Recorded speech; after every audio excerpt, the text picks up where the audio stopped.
remember, man, how long ago was that actually? It was like a week and a half ago or like 2 weeks ago. We were talking about white rappers and why like they're and like the mainly the problem with white rappers, and I believe I was talking about Eminem in specific, right? The thing about Eminem to me is that like at what point, and I said this like half as a joke and half like kind of dead ass, like like the problem with Eminem is like at what point do we take the damage he's done to the hip hop community and have that shit outweigh the good he's done, right? Because Eminem has undoubtedly done a lot of good for hip hop, you know, whether you like it or not, right? You know, he's been, especially in the early days, one of, you know, the greatest just rappers making some of the best rap music at the time. But also, he's a very big reason why rap is as commercially successful as it is today. Whether that's like something that is okay with you or not, that's a different discussion. But there are a large group of people that only got into rap and hip hop because of Eminem. And it's because of the color of his skin. It just is what it is. I'm sure Eminem would tell you that too if you asked him. It's interesting for Eminem's case because in one hand, like he didn't get some of the credit that he may have deserved or like the looks that he should have gotten because he was white. But in another hand, like he got so much of that massive success because he was white, right? And I never forget this. I tell this story every time we talk about this. There was, when I was in like third or fourth grade or something like that, I went to a new elementary school, right? And I had come from, you know, more so of like an urban neighborhood, you feel me? Like where everybody listened to rap music, hip hop, like all that shit, right? And I moved to a new area that was very suburban, AKA white. You know what I'm saying? And I remember introducing myself to the kids, you know, I was like, oh shit, like, yo, what's up? Like, how you doing? You know, I dressed how I dressed, you know, baggy ass clothes, baggy ass jeans, you feel me? You know what I'm saying? I was doing my thing. What did you do? I had that shit on, I had my forces on, you feel me? My hot top forces. I was really doing it out there back in the day. You feel me? And I remember asking people, they were like, oh, like, what music do you listen to? I was like, bitch, what you think? Nah, but I was like, rap. You know what I'm saying? Rap music. And like, oh, like, what you listen to? And because they didn't want to, I don't know, maybe they wanted to seem cool or whatever, they'd be like, oh, I love rap music too. I love rap music. And I was like, oh, shit. Like, I'm amongst some homies. And I was just bumping 50 Cent on the way here. So I'm like, hey, who's your favorite artist? Who y'all like? They're like, oh, Eminem. I kept hearing Eminem a lot. Like, a lot. And I was like, shit, I mean, I like Eminem too, but damn, y'all really jack with Eminem like that. So there was one girl who I asked that question to. I was like, oh, like, what rappers do you like? She said Eminem. I was like, oh, shit, like, why do you like Eminem? And she said, because he's white. And now, obviously, as a kid, you don't really internalize that, right? You don't really think about that. You're just like, oh, okay, I mean, whatever, kind of weird champ, but, you know, do what you will do. But, you know, later as a kid, you start to think about it, and it's like, damn, there's a lot of people that only like hip-hop now, that only like rap music now because Eminem was a white rapper, you know? And that says a lot, I think, about what Eminem's influence is, right? And I think furthermore, Eminem has influenced a lot of some of our favorites, right? Like one of my favorite rappers is Earl Sweatshirt. You know, Eminem has had his influence on people like Earl Sweatshirt, Tyler, the Creator, Kendrick Lamar, like all of some of our greatest rappers, a lot of our greatest, you know, hip hop acts have cited Eminem as one of their goats or as one of their inspirations at one point or another. So he's influenced a lot of people in a lot of positive ways. But at the same time, he influenced niggas like Tom McDonald or whatever that dude's name is, you know? He influenced a lot of these like conservative alt-right rappers. And you know what's crazy too? A lot of these like conservative alt-right rappers or whatever, like Eminem don't even agree with y'all. But y'all be rapping like him. Y'all be dressing like him. Y'all be sounding like him. Y'all be calling him the GOAT. And it's like, bro, like, what are we doing? Like, he don't even rock with y'all. Like, it's literally just because the man is white.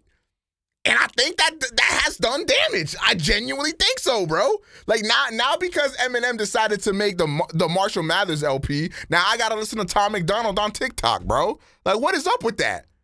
Like, what is up with that? And genuinely speaking, like, you guys can think the way that you want to think. I know there's a lot of Eminem fans, and don't worry, we're going to get into the crux of this video here in a second. But I know there's a lot of Eminem fans out there. I personally think that, you know, current day Eminem, or at least Eminem of a few years ago with like stuff like Revival, is making like the worst rap music, period. Like, I'm being so genuine. I would rather listen to damn near any other artist than current day M. You know, I got a lot of respect for M. I'll never forget this, man. I had an Eminem Show CD that I played all the time. And you know what song I would always listen to by myself in the dark in my room, and I would cry to it? Cleaning Out My Closet. I don't know why. And I'll never forget when I seen the music video for the first time on MTV. Like, these are memories that have stuck with me throughout my whole life. I seen the MTV music video with him like digging that hole, with him like burying that shit, him like just in the rain crying and rapping and shit. Like, that shit hit me hard. And Eminem had a very big influence on my life as well, because I wanted to be a rapper at one point. And of course, like, dudes like Eminem like really inspired me to do that too, to be open, to be vulnerable and stuff like that. And I think there is a lot of good there. But there is also a lot of negative things that come from, you know, white rappers and things like that.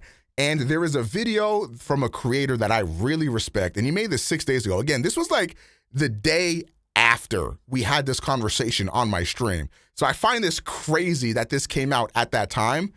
So F.D Signifier, I don't know, we might be twinning low-key, but F.D Signifier makes this video called Eminem and the White Rapper Problem. And I believe in this video, he coins a term called the white rapper paradox. And I wanted to watch this video and also upload it to my channel. So that way, people that don't really understand, you know, why so many people feel weirdly about, you know, white rappers or the success of white rappers or whatever, can more so get an understanding. And hopefully we can come together and like have, you know, a positive, discussion about this, okay? So we're gonna go ahead and spin this video. It's gonna be a long one, so make sure you get your snacks, your drinks, lock in, and let's go ahead and watch this video, man. Let's get it.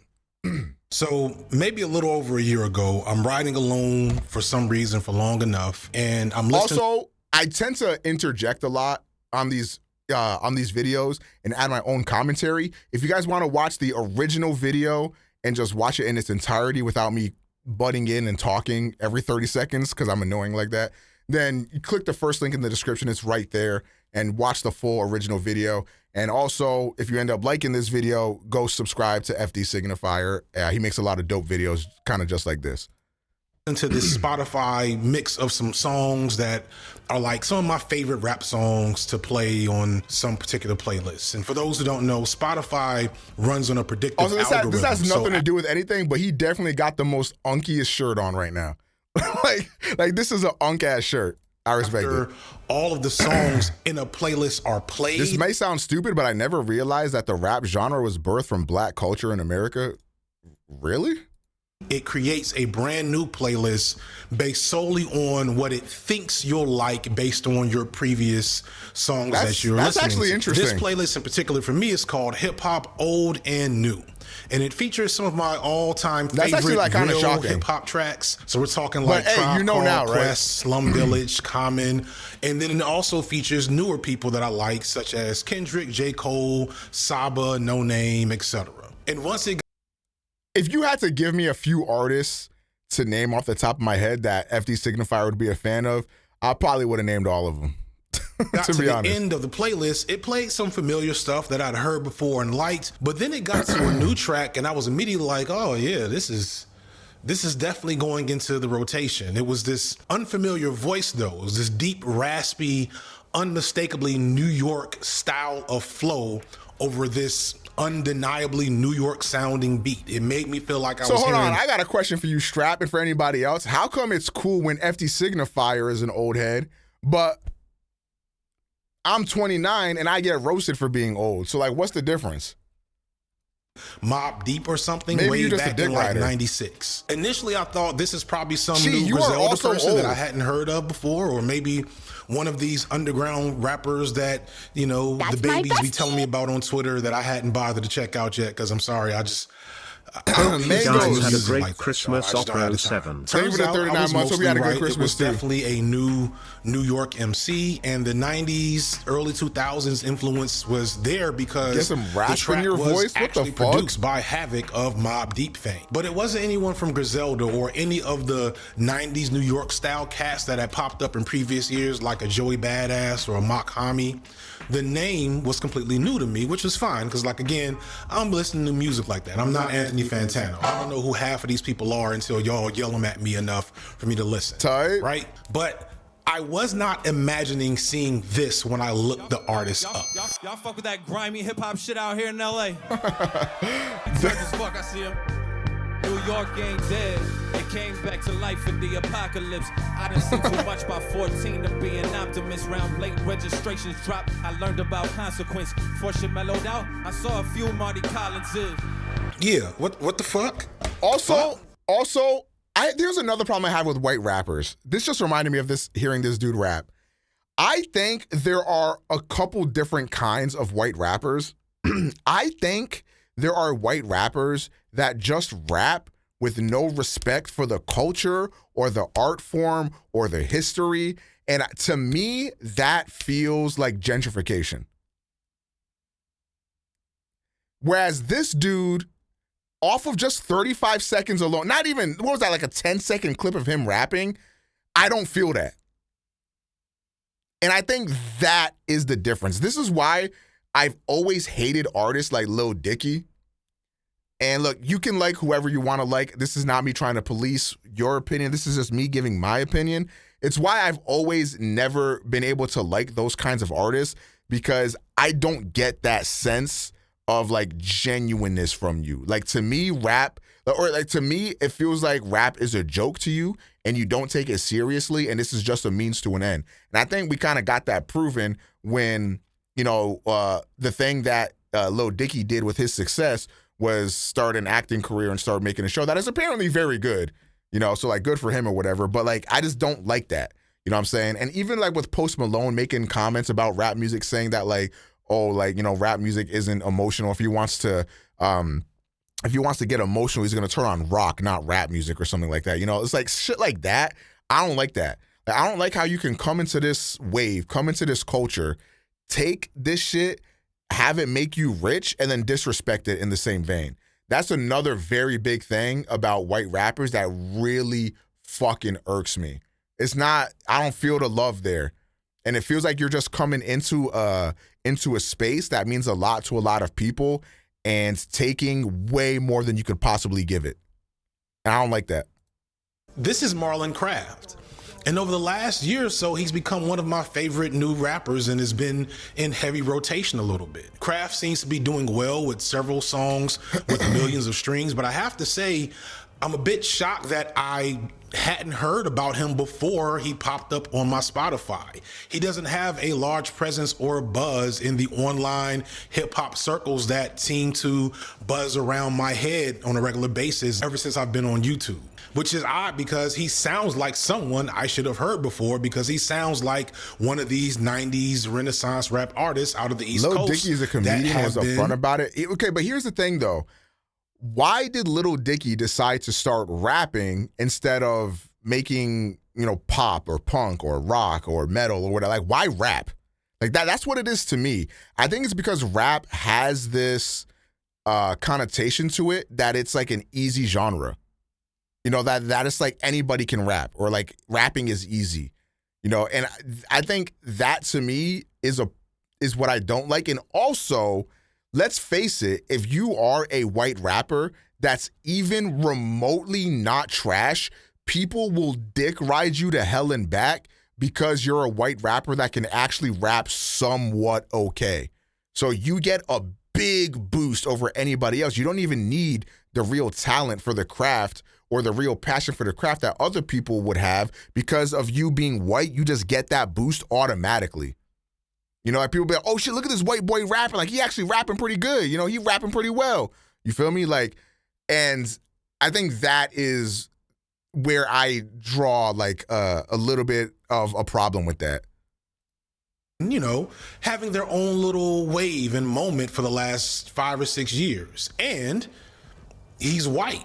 Very clearly white, not like spicy white, like Yeet or Logic, like white, raisins and potato salad white. And that just blows me because generally speaking, any white rapper who is halfway decent will get an outsized amount of attention. For example, at the same time that I was discovering Marlon Craft, another white rapper seemed to be pretty much everywhere I turned. For most of 2022, Jack Harlow was inescapable. He was on at least 2 top hits that I feel like happened last year. There was countless discourse about him online. He won a BET Award, made a movie, hosted a college football show, and then quickly laid an egg with his subsequent major release before then disappearing to regroup. I feel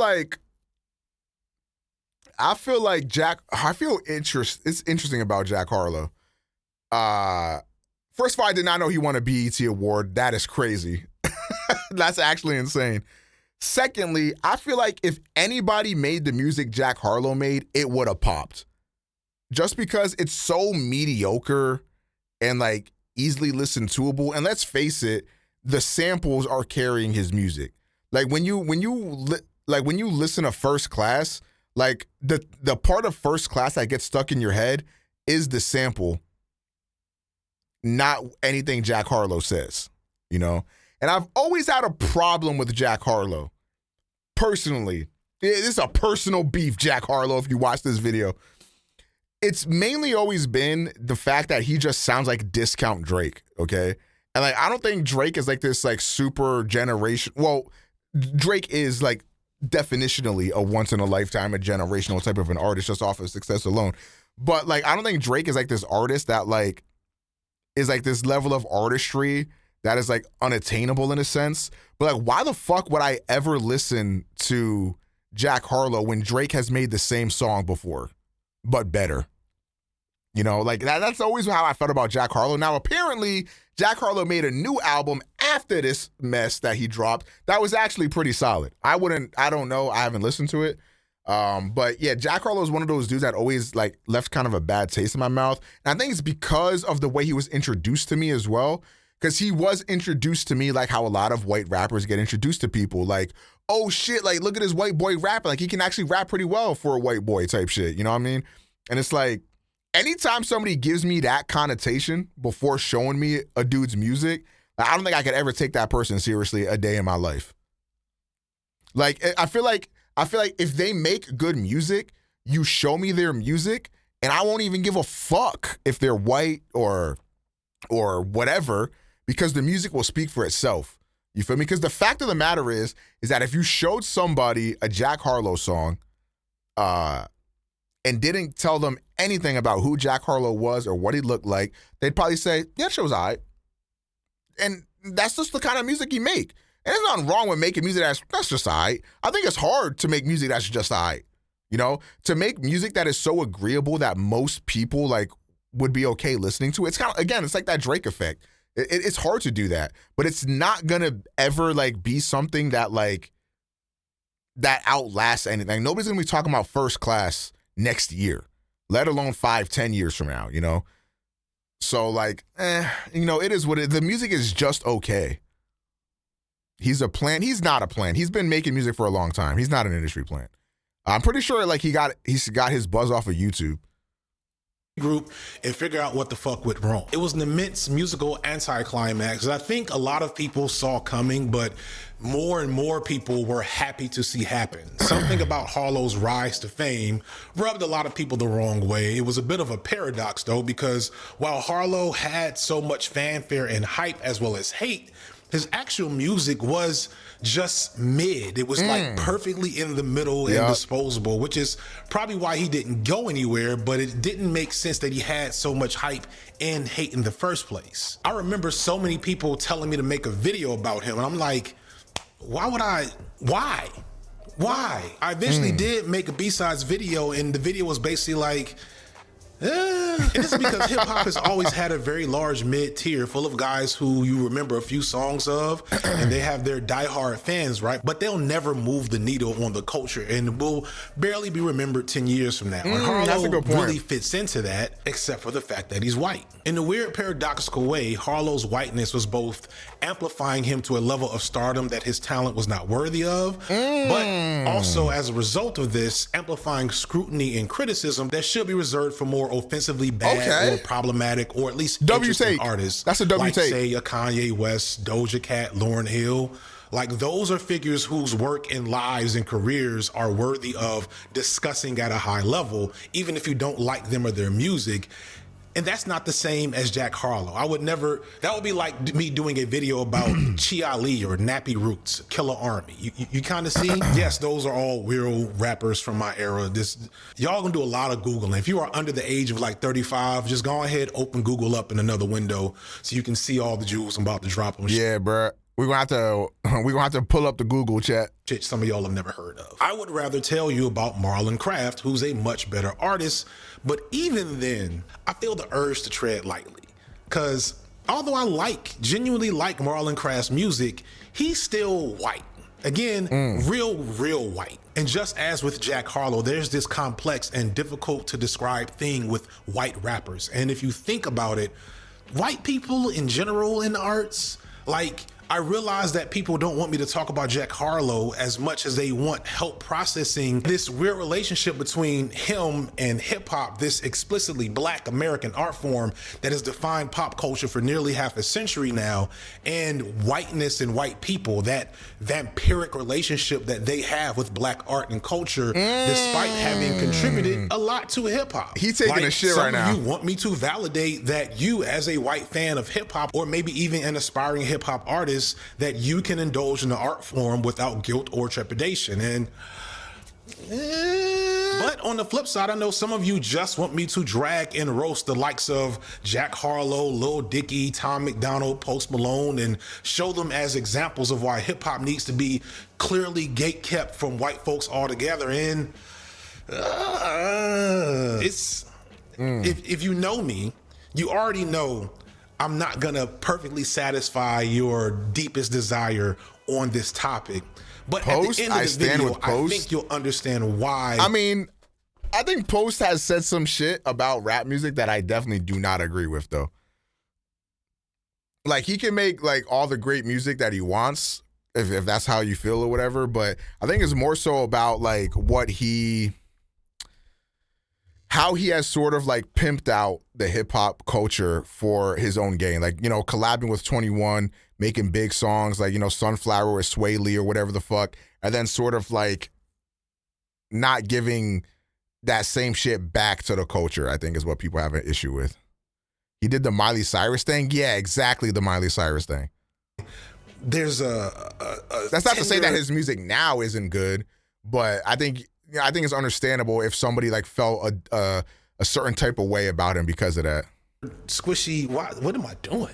What am I doing? What I'm getting at is, I think by the end of this video, I'm going to make both of these crowds very sad, but also very happy, I hope. And I'm going to do that by addressing what I call the white rapper paradox. And the only way to do that easily is to talk about the most successful white rapper of all time, and probably one of the most misunderstood. That's an awfully hot coffee pot. Eminem, and his complex and profound career as hip-hop reject, into niche rap darling, to biggest musician in the world, to falling star, and now kind of back to niche darling again. Eminem's career and his contributions, both good and bad, tell us everything we need to know to understand why white rappers are both a problem for the art form, but also bring a lot to the table at the same time that, I don't know about y'all, but like when I get into it, y'all not gonna want to give up some of the shit I bring up here, you know, just to keep Tom McDonald out. We got to do some work to set the stage first. So let's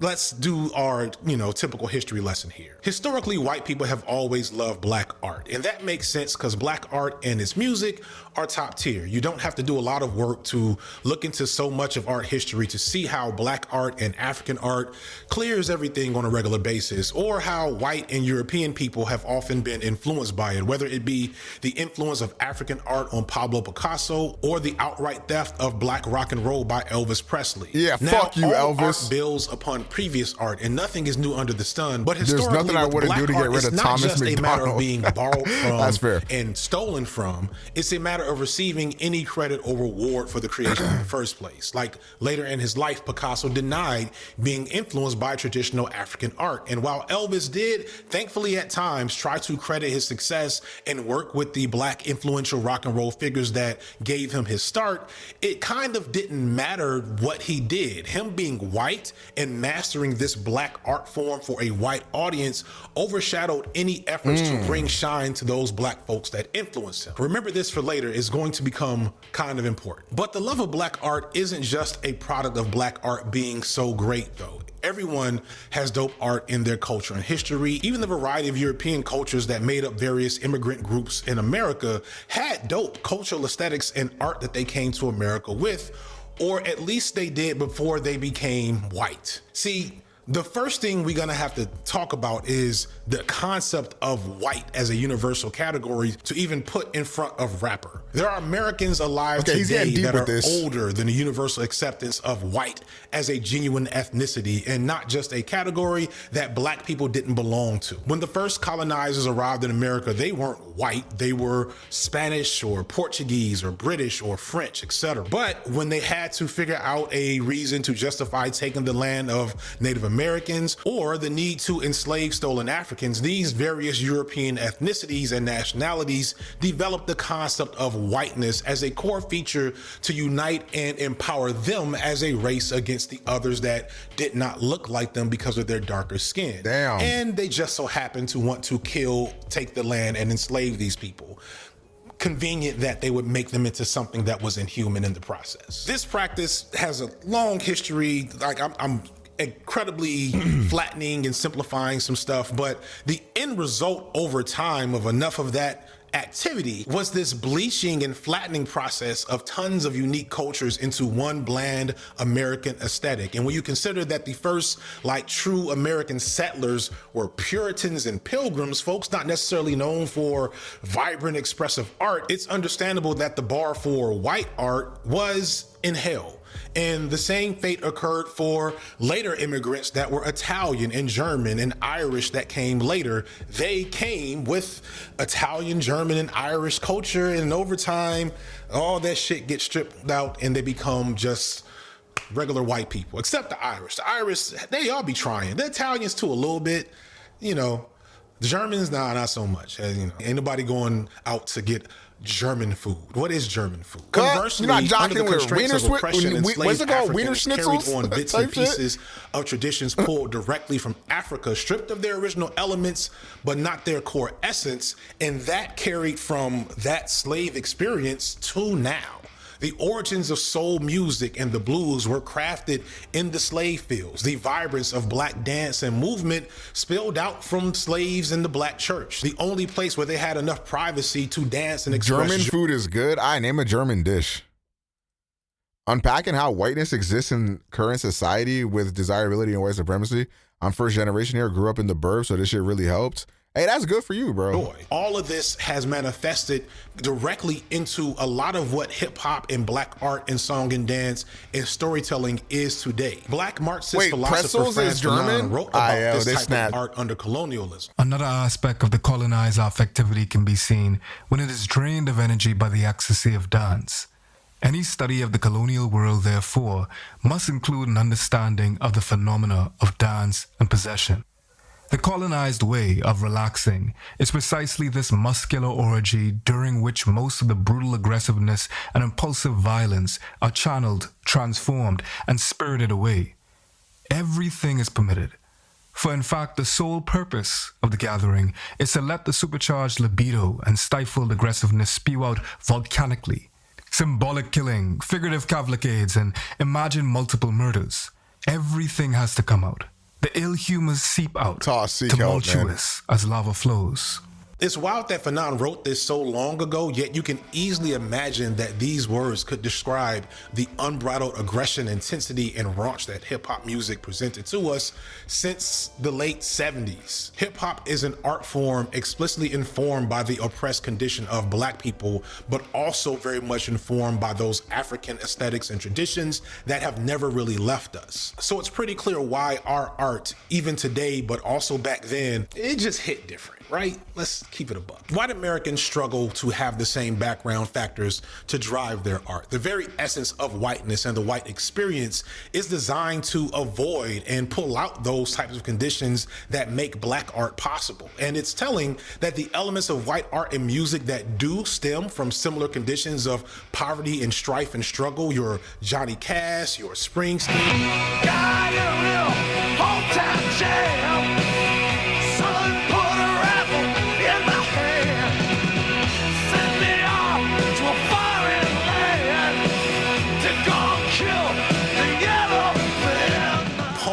Metal, all of those genres of white-oriented music that existed for years in white culture, you notice they've all faded into the background in favor of rap over the last few decades. Like, there's not going to be any Super Bowl halftime shows, probably for the ever going forward, that will feature a white musician playing rock music. It may never happen again. And this is because, as I don't think I agree with that.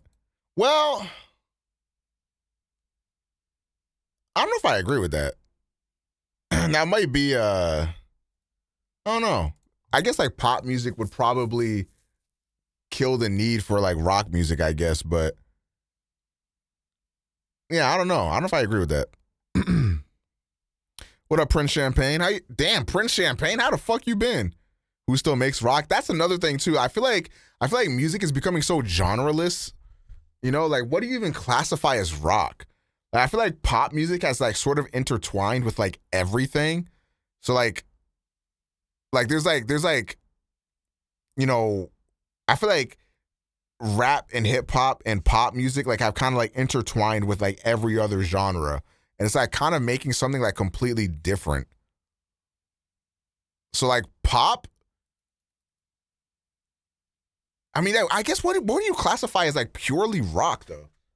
Like, I don't know. As has been the case pretty much from jump, whiteness has needed to consume, control, and embody Blackness in Black art. So as hip-hop emerges as this new thing, much like Black rock and roll before it and Black jazz before that, white consumers seek to fill that void of nothingness that whiteness creates with the vibrance of hip-hop. And over time, just as with rock and roll and jazz, these white youth fall in love with the art and want to make their own. And eventually, we get the white rapper. Black people often love to see white people perform our shit. It's you go ahead, Rise. Go ahead, Rise. About, right? There's always been this heightened sense of being impressed when a white person is able to perform anything that is culturally or aesthetically tied to Blackness. It's kind of an unholy combination of white privilege and the fact that Black people in America have been psychologically conditioned to see the best in white people reflexively. But that wasn't the case for white rappers, though. I think because hip hop was so explicitly built off the image of Black males, swapping out white males just didn't work. Bobby Caldwell could find the right groove and talk about love, and Dusty Springfield could sing about a preacher man, but Snow rapping about snitching over a reggae beat, that just didn't work. Which is ironic because Snow actually did time in prison. He was legit, here, bro. Like trying to talk to somebody with that song. But he was also a Canadian Irishman doing reggae music, which sounds like something from an Eric Andre skit. Imposter, I'm just a middle-class worker from Toronto. In spite of how I sound, single one platinum bigger than Marley and Jimmy and Yellowman, but I'm not even mulatto. My reggae's watered down. And yeah. Yo, what the fuck was that? Yo, that shit was some ass. What the hell? It just It just didn't work, and it really didn't work for a while. Before Eminem, there was a mixture of genuine and earnest we might have to do a stream listening to that dude's music. Perform the art form, as well as absolute buffoonery and ridiculousness, in either the form of low-key, offensive novelty acts or soulless commercial cash grabs. Hip-hop starts in the late 70s out of disco culture, but there's not too many white rappers to appear until the late 80s. And this is because it wasn't until really that time that hip-hop began being seen as a commercially viable genre, where record labels and the radio saw reason to invest and develop hip-hop as a genre for commercial gain. Up until that point, most of mainstream America saw hip-hop as a joke or a passing fad. Thus, as far as I could tell doing research, the first ever white person to rap on a commercial track is this skinny white girl from Blondie talking about Fab Five Freddy and dancing like someone's drunk mom at an office party. I know Slothic's hard to skip the beat. And after her, the next white person to rap is fucking Rodney Dangerfield, beginning what would actually be a long tradition of random white celebrities making rap songs for no discernible reason. Friends don't call, my phone don't ring. I don't get a break with anything. What's the matter, Rodney? Ah, death, where is my sting? It's just rapping Rodney. In 1986, we get the Beastie Boys, founded by fellow white hip-hop legend Rick Rubin. Their early success came greatly as... What the fuck? Rick Rubin found the Beastie Boys? I didn't even know that. I'm learning so many things. Novelty, hey, we're white guys that rap type of gimmick. They were the first frat boy rappers probably, but they impressively quickly abandoned the gimmick and graduated to be one of the most eclectic and musically challenging groups of their era in any genre. Along with the Beastie Boys in that early era, we have Third Base. While not nearly as impactful as the Beastie Boys, their biggest hit, The Gas Face, still gets the party going at any old school hip hop set and marks probably the most prominent first appearance of one Zev Love X, who would fade into obscurity early in his career and then reemerge later as the legendary MF Doom.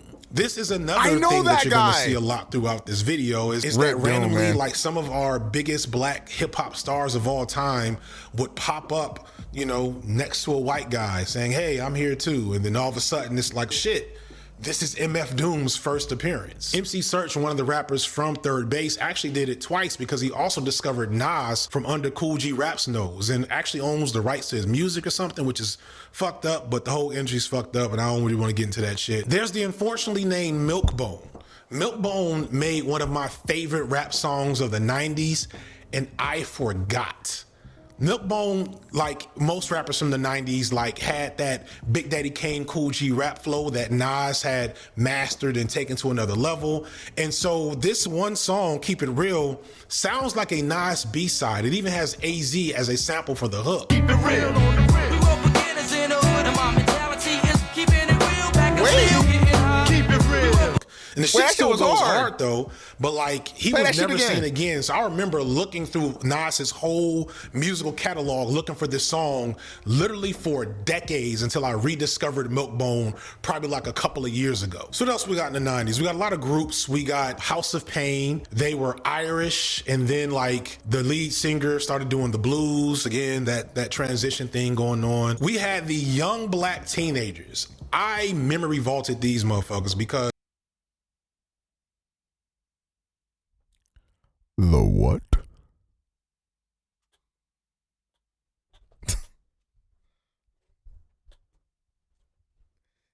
There was a white rap group named the Young Black Teenagers. Is that what it was? Until searching for this video, I had forgot these motherfuckers existed, but once I saw them, I was like, oh, I remember these dudes. They were advocating for a post-racial society and speaking on the struggle of being white in a black art form. And oh my God, they were just ahead of their time. If these motherfuckers waited until 2023 to start making music, they would have actually went viral on TikTok, viral on Twitter, and they would have had the racists going up crazy. Nobody was on board with this, but they tried. You can tell. For example, let's look at this jam on the album that I wrote called Daddy Called Me I Like to Sublime History. You know what I'm saying? They look at us as a white group, you know what I'm saying? And they use the word Daddy Called Me. And it doesn't just go for my father being Caucasian calling me a because I'm into a street culture.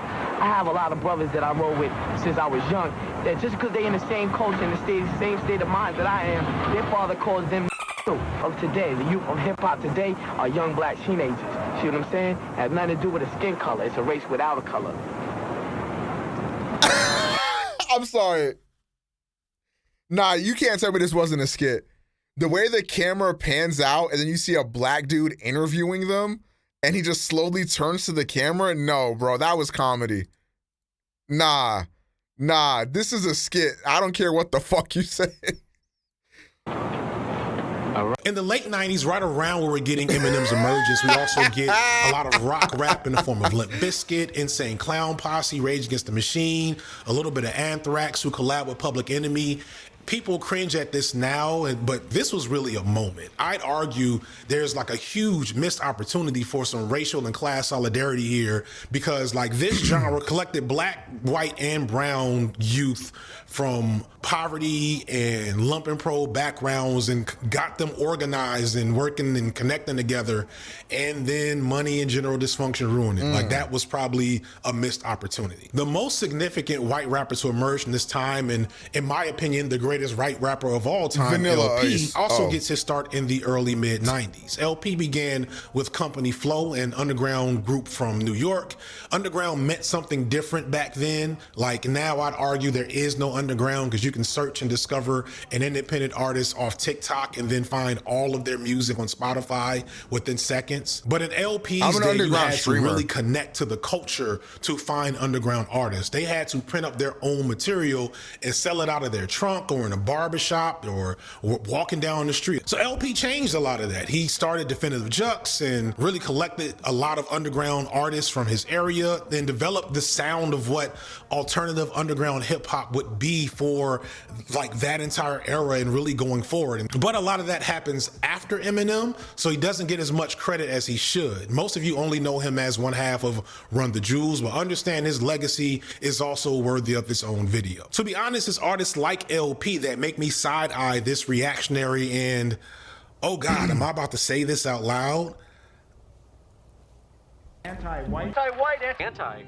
I get it. I get because of what Eminem did to the art form and the genre, people feel like no white folks had ever touched it again. But understand, while there is definitely a white rapper problem now, that's not just because individual artists themselves initially sought out to mutilate the culture as they have. There would be so much missing from hip hop as we know it today if we remove some of these white artists, just like it would suck to remove Bobby Caldwell or Tina Marie from soul and R&B from their era. Are you trying to go to an old folk set or a cookout and not hear Tina Marie and Bobby Caldwell? Is that the world you want to live in? None of these rappers, even the ones that I love and I think are great, like an LP, can say with honesty that their whiteness didn't work as an exploitative factor in hip hop. The trick about white supremacy is that it functions without intention or consent, and for the most part, its effects are invisible to the naked eye. You don't realize how white supremacy is working on behalf of some of these artists until you sit back and do the math on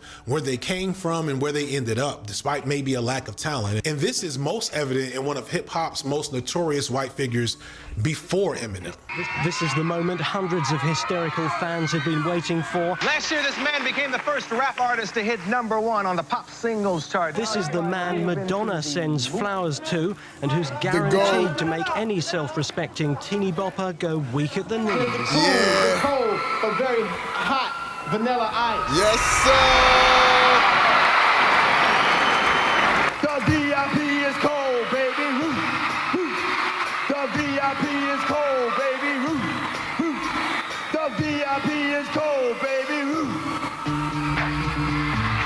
Vanilla Ice was, and to this day is, everything wrong with white participation in non-white art forms. Much like Elvis before him, he was a cheap, corporately backed and manufactured culture vulture who came into the game with the intention to grab as much from it as he could and then denounce it after the fact. Doing that routine I talked about. God, how many times do we see white folks doing that? Love to come up off of hip hop, love to like be a culture vulture on hip hop, love to suck hip hop for everything it's worth, and then later denounce that shit. Now, come on now, bruh. Come on now, bruh. I'm looking at you, Miley. You're going from hip hop to heavy metal later in his career, almost as a fuck you to the culture that rightfully rejected him as a poser and a leech. Except, I think that's another reason why a lot of people are so apprehensive to accept, like, you know, a white rapper or something like that. It's because, you know, when we accept people in and then have them like betray us in a sense, or like leave and then like denounce, you know, the culture or whatever, like it happens so much. Like, we're just scarred at the end of the day, man. Like it's just fucked up. This isn't really an accurate look at Vanilla Ice. In fact, Vanilla Ice is probably one of the first victims of the white rapper paradox. Ice, better known as Robert Van Winkle, was a part-time rapper slash breakdancer slash motocross racer, which is funny as hell, what but a makes career. sense in retrospect. And he came about these interests, honestly, in a time before Eminem, in a time where being a white guy in a black space was not as beneficial. Like, I want people to remember, Eminem begins the scourge of the white rapper. So when Vanilla Ice is becoming Vanilla Ice, he doesn't think he could be a megastar in the process. He's legit just trying his hardest to do the thing that he loves doing. He wasn't just plucked out of the scene and given raps to rhyme, as we often imagine, with figures as brazenly noxious My as thing he is, was. black people don't own the hip. Wait, what are you trying to say? I don't know if you're trying to say that like it's not ours to gatekeep, or if you're saying that like the label executives and the figureheads are all white guys. So like that, like if that's what you're saying. I'm assuming you mean like the label executives and shit like that are what really own stuff. But like honestly, like at the end of the day, the labels can do whatever they want, but like the culture don't lie, and the culture will reject things that it sees fit. Now, obviously, you know, that's not always the case. But I feel like a lot of times artists that do try to do this end up flopping because, you know, the people, they're not really moving for that shit. He cut his teeth as a dancer and a rapper, joining a lot of different groups and doing talent shows and even becoming a regular performer at a nightclub. Now, Ice wasn't a great rapper, but he was a great dancer, and that was still very important in hip-hop back in the late 80s in the era of MC Hammer, Big Daddy Kane, Kwame Kid, and playing many others. And it also didn't hurt that he looked like an underwear model. And once combined with the strong record of Ice Ice Baby, he was out of there. It was to the moon. And like in isolation, there's not a lot wrong with that. That should be perfectly fine, but the way whiteness works, shit just always gets messy. The reality is that everything but the thank you for the prime for 26 months, man. I think early on, back, bro. He genuinely did have love for the art form and the culture and had dreams about being a rapper. I mean, you can't be a regular performer at a nightclub and not Can you love stream tomorrow so I can art form that you're resub? attached to.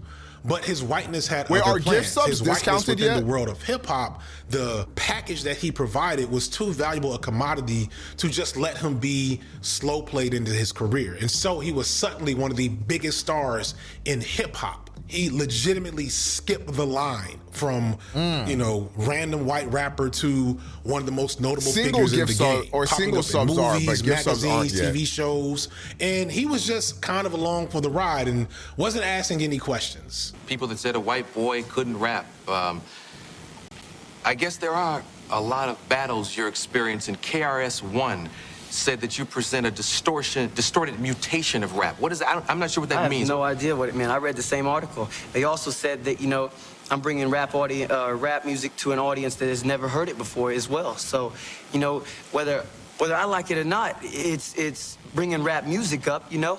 I mean, I'm putting it in front of people that never even considered listening to rap music. Yeah. And now they're considering it, and it's bringing rap music up. You know, rap music is here to stay. No matter what color it is, I'm not the Elvis of rap. That's another thing, you know. I'm Vanilla Ice. I'm not no Elvis Presley. You know. Damn, okay. W Vanilla Ice, W.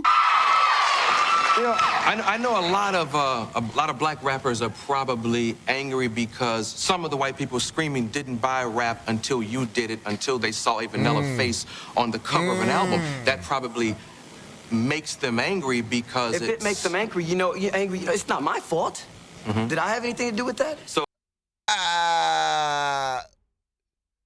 like that's not. They're not like blaming you necessarily.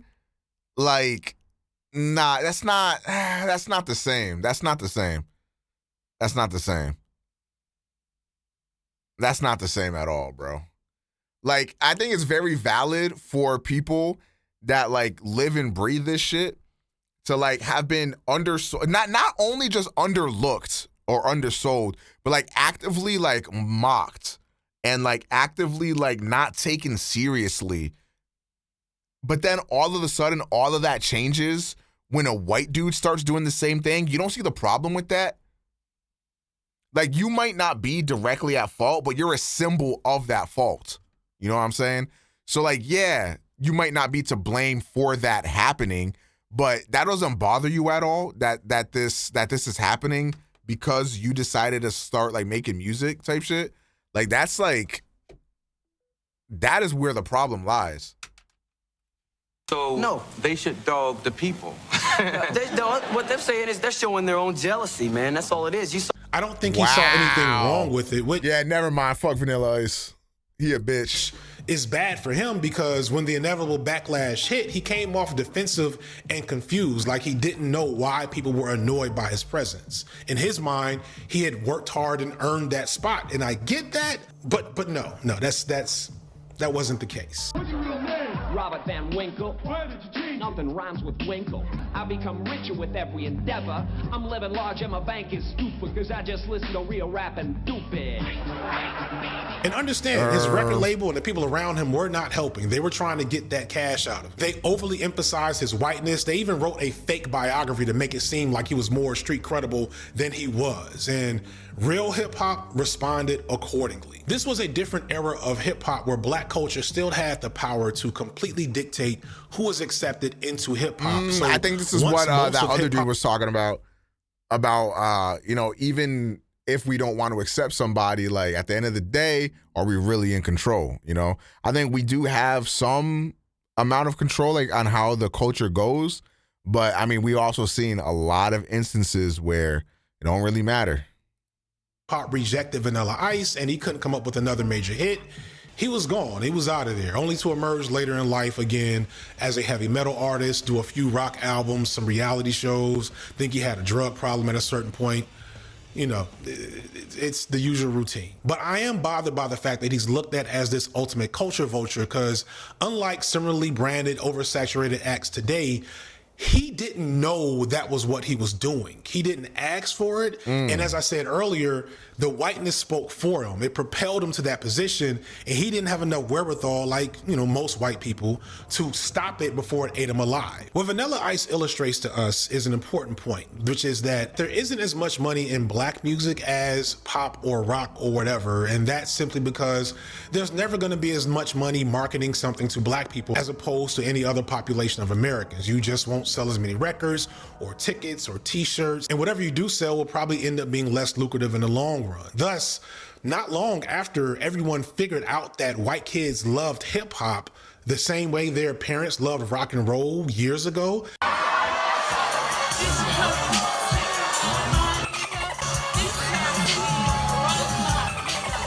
just like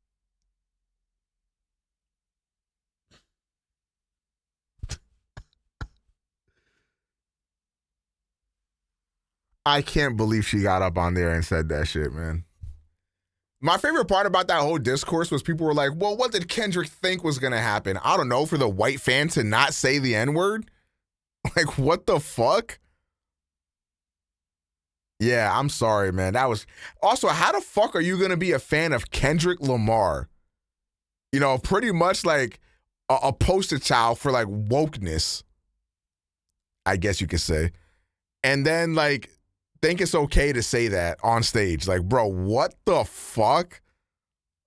Like with rock and roll, the corporations and record labels were looking for an artist and person that they could market to that white audience to get the maximum amount of money. That's just the reality of the situation. If you want to be successful at the highest levels of whatever you're doing, whether you're black or white, you're gonna have to get white consumers, whether it be Kanye West with Adidas or Rihanna with Textile, the people that make her clothing line. Speaking of which, Well, I ask you white folks here, please join the F.D Signifier Patreon. You can become a member for just $1. You don't get shit from it, to be honest with you. It's just a way to pay me to keep making videos, y'all, and pay my editors and pay my bills. Go ahead, sign up. The true commercial and economical lifeblood of hip hop and the viability of many of its biggest early breakthrough acts like Run DMC, Tribe Called Quest, Public Enemy, these are GOATs, right? But part of the reason why they're GOATs is they had large white fan bases that kept them in the media eye. White people wanted to see them just as much as black people did, and that is one of the reasons why they're legends, because white ran hip hop media had the reins on dictating who was popular. This is not to say that those aren't great acts, of course. I mean, Tribe is top tier, but there's a reason why the Ghetto Boys don't have the same level of notoriety. So what this means is that you had to have crossover appeal as a rapper to get to the highest level of popularity and economic success.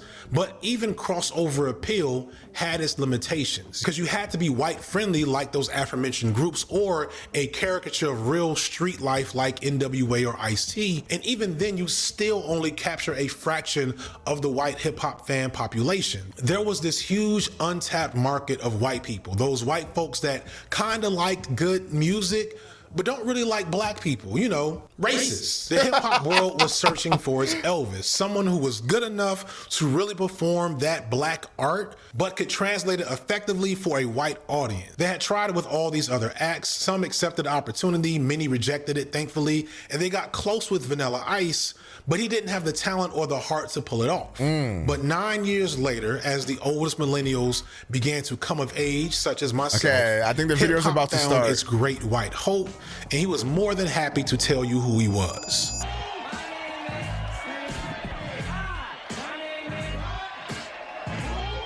Waiting on my dog, Eminem. Y'all know Eminem, aka Slim Shady, and it's not. Ow! A lot of white people don't got it, and a few do. Ow! I don't like to dwell on what color I am. I don't like to sit here and go, oh, I'm white. Damn, Eminem really just looked like a fucking Call of Duty YouTuber, dog. Like, that's crazy. Holy shit. See Eminem?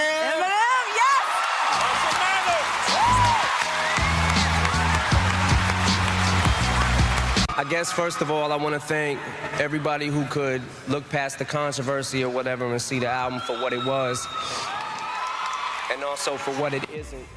Eminem is such an interesting topic to me because he's so misunderstood and in some ways misrepresented in popular discourse. But even as he gets all these reactionary hot takes about why he's a problem, which some of what, you know, are accurate, people miss the real problems of Eminem completely. So looking forward to this shit. It's pretty funny to see Gen Z discover and then cancel Eminem like every 6 months. But to millennials, Eminem was a cultural touchstone, a canon event.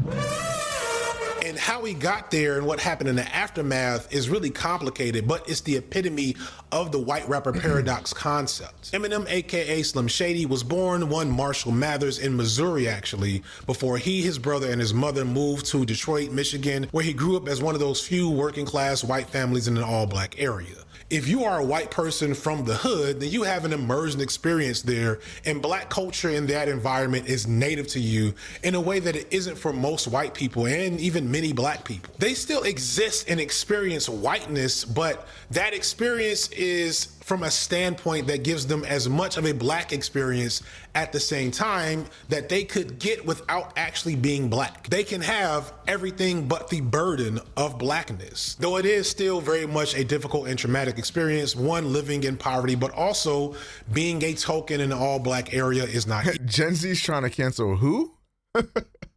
Gen Z's trying to cancel Eminem? Oh, honey. Yo, that video is great, man. Easy, to quote one Dave Chappelle. You'll be walking down the street and you'll see like a group of black dudes walking. Not just any old black dudes, we talking, you know, thugs. A group that got like 1 or 2, sometimes as many as 3 white guys will be with them. You ever seen this shit? Let me tell you something about those white guys. Those white guys are the most dangerous motherfuckers in them groups. Ain't no telling what they've done to get them black dudes respect. And this, to me, describes Eminem. He had to develop an extreme persona of sorts to survive not just poverty and a toxic home life, but to gain acceptance among a bunch of black kids who naturally are going to be a little bit distrusting of this one random white person in their community. At a certain point, Eminem discovers hip-hop, but now we're well into an era where white rappers are a thing. He's had the benefit of seeing Vanilla Ice up close, along with the Beastie Boys in third base, and Eminem knows, unlike most other walks of life, that his skin color is actually kind of going to be a barrier to his goals. Nobody wants another corny white guy trying to be black and trying to rap. And he had to learn this the hard way with his first independent album, Infinite, which sold like 5,000 records. Infinite is an interesting and often untold part of Eminem's story. Also, I had no idea this shit existed. Eminem sounds a lot like Milkbone. He sounds like a white rapper trying to be a black rapper, being down and trying to fit in. One day I plan to be a family man, happily married. I want to grow to be so old that I have to be carried till I'm glad to be buried and leave this crazy world and have at least $500,000 for my baby girl. And this led to general apathy towards him. I listened to this album initially upon discovering Eminem before he became big, and it was alright. I mean, I was into cannabis, so of course I liked it a little bit. You best believe if I was into cannabis, I was into Eminem. And Infinite has some moments, but overall he just sounded like another Lyrical Miracle AZ Nas style rapper. And if AZ couldn't make a big splash in the game with the flow, then you best believe Eminem could. Eminem went back to the drawing board. He knew that being another mediocre white guy was gonna cut it. He couldn't be another Milkbone, who was a person that he actually subtly dissed in one of his earliest breakthrough songs titled I Just Don't Give a Fuck. And that song was a breakthrough for him because unlike the Eminem we met on Infinite. Man, you know what's crazy? Like, during this era type shit, like, you could really, how the fuck would you get a song to blow up, bro? You know what I'm saying? Like, it ain't like you could just upload that shit on SoundCloud and all of a sudden that shit blow up. Or like you do like Doja Cat, upload the Move video on YouTube and all of a sudden you wake up to 125 million views type shit. Like, how the fuck did that shit happen? Like, you would just like walk around like, yo, bro, you heard this song? Hey, bro, you heard this song? Now, how do I listen to it? I don't know. Oh, all right. Like, what the fuck? I Just Don't Give a Fuck was a song from Slim Shady. I just don't give a fuck. I'm nicer than who?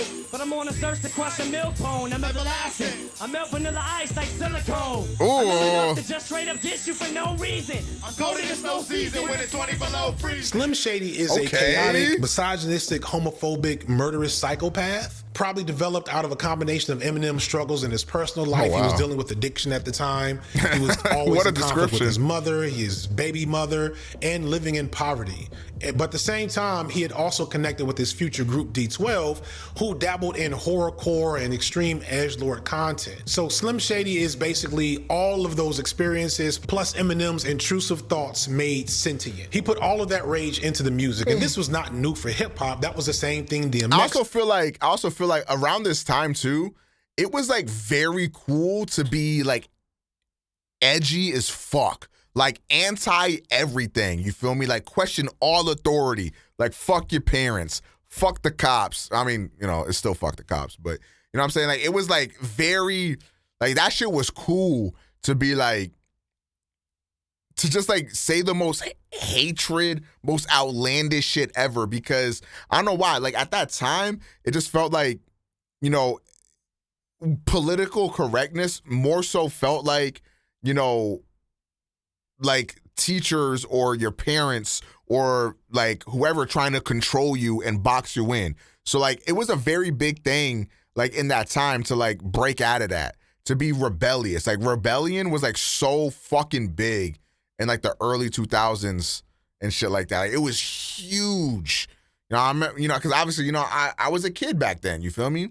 I'm like, you know, 4, 5, 6, 7, whatever the fuck.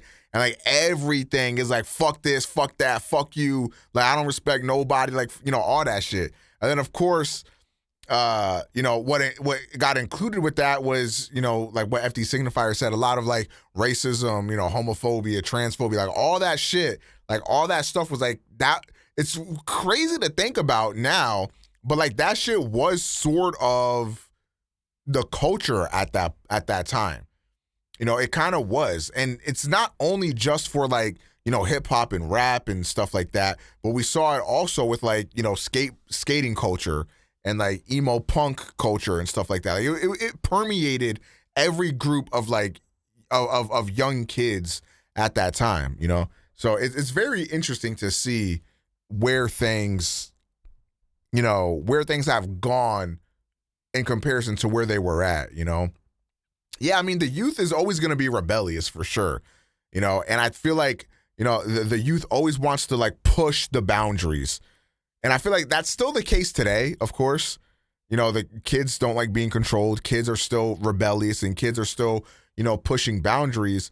It's like at this specific time, though, like the more crazy and the more wild you were, like the cooler you were, you know? And that's why somebody like Eminem came up and was able to take over, because it was so like, damn, like this is on some different shit, bro. It's on some different shit, bro. You know? Did, Biggie and Pac did, etc., except they were black. And so there was only so much rage that would be accepted by society if it came from a black male voice. There were rules and limitations to that shit. Most of y'all are probably too young to remember all the multiple attempts at horrorcore that happened in hip hop, which were all failures and met with much, much cringe. But for Bleach Blonde Eminem, the standard was a little different. This was a way for Eminem to overcome the challenge his skin represented. Part of hardcore hip-hop's appeal, even for black fans, was this feeling of pantomiming the unique energy and aesthetic of hip-hop culture to embody that black male entity. And not just being black, but being that nigga. The music gets people going, but that skin color was an ingredient there. The imaginary gangster fantasies don't work when they come from white skin, which is why Vanilla Ice, Milkbone, and others didn't work. It just doesn't look right. But smartly, Eminem didn't even try to do that the second time around. M sought to enter into hip-hop being something different altogether, adjacent to it, but completely different. You don't have to watch Eminem long to notice that he is a jester, a skill he probably learned as a survival tactic, being one of those few white kids in the black space, something that minorities from all walks of life can relate to. It's easier to make yourself into a joke if you think people are going to make fun of you to begin with. But there's also something deeper there, something that maybe wasn't intentional, but was definitely impactful. Writer Carl Russ stated the following in an essay called Eminem, the New White Negro, from the book Everything But the Burden, edited by late cultural critic Greg Tate. Eminem does not perform the authentic nigga as much as he performs a new white nigga. He maintains his whiteness with a quirky Jerry Lewis-like phrasing and a bright Greek god bleached blonde buzz cut. And the classic hip-hop realism he was initially influenced by when he first studied the style of Naughty by Nature and Nas has been replaced by his own brand of contemporary surrealism that abstracts and exaggerates hip-hop lore more so than any of his authentic heroes or contemporaries dare try. If that felt like too many big words, again, here's Dave Chappelle. It did. I'm stupid. Those white guys are the most dangerous motherfuckers in them groups. Oh, and okay, here's where it gets complex, maybe even paradoxical. Because in reality, this is kind of the right way for Eminem to handle things. Like I said earlier, a lot of people see Eminem as this pioneer of the culture vulture. They look at the level of his success and the diehard fan base and compare that to his very much mid catalog of music and assume that he must have been much like the white rappers that came after him, clearly cynically using their whiteness to access hip-hop fandom without paying any type of respect or support to the culture. They think Eminem started that, but that's not really the case. For the most part, Eminem did everything right. For one, as was just stated, he didn't try to be black. He didn't try that hard to imitate blackness explicitly. He didn't make it seem like he was just like Dr. Dre or Snoop Dogg or any of the figures he ran with. He wanted it to be understood that he was down and accepted in black culture, but that didn't mean he was black. Unlike so many white rappers before them, he didn't say the N-word, and he thought it was weird that people felt like he had the right that he should say it. He also paid pretty effective lip service to all of this conflict in his lyrics, as well as pointing out the double standards involved with his success and fame. His circle has always been full of black people. He did his best to put on D12, his former group, along with others. He gave away beats for free. He even took risks with his white fan base by challenging them politically at times, making the song Mosh, an anti-war, anti-George Bush song in the middle of the 2000s, well before the woke ally point thing was a thing.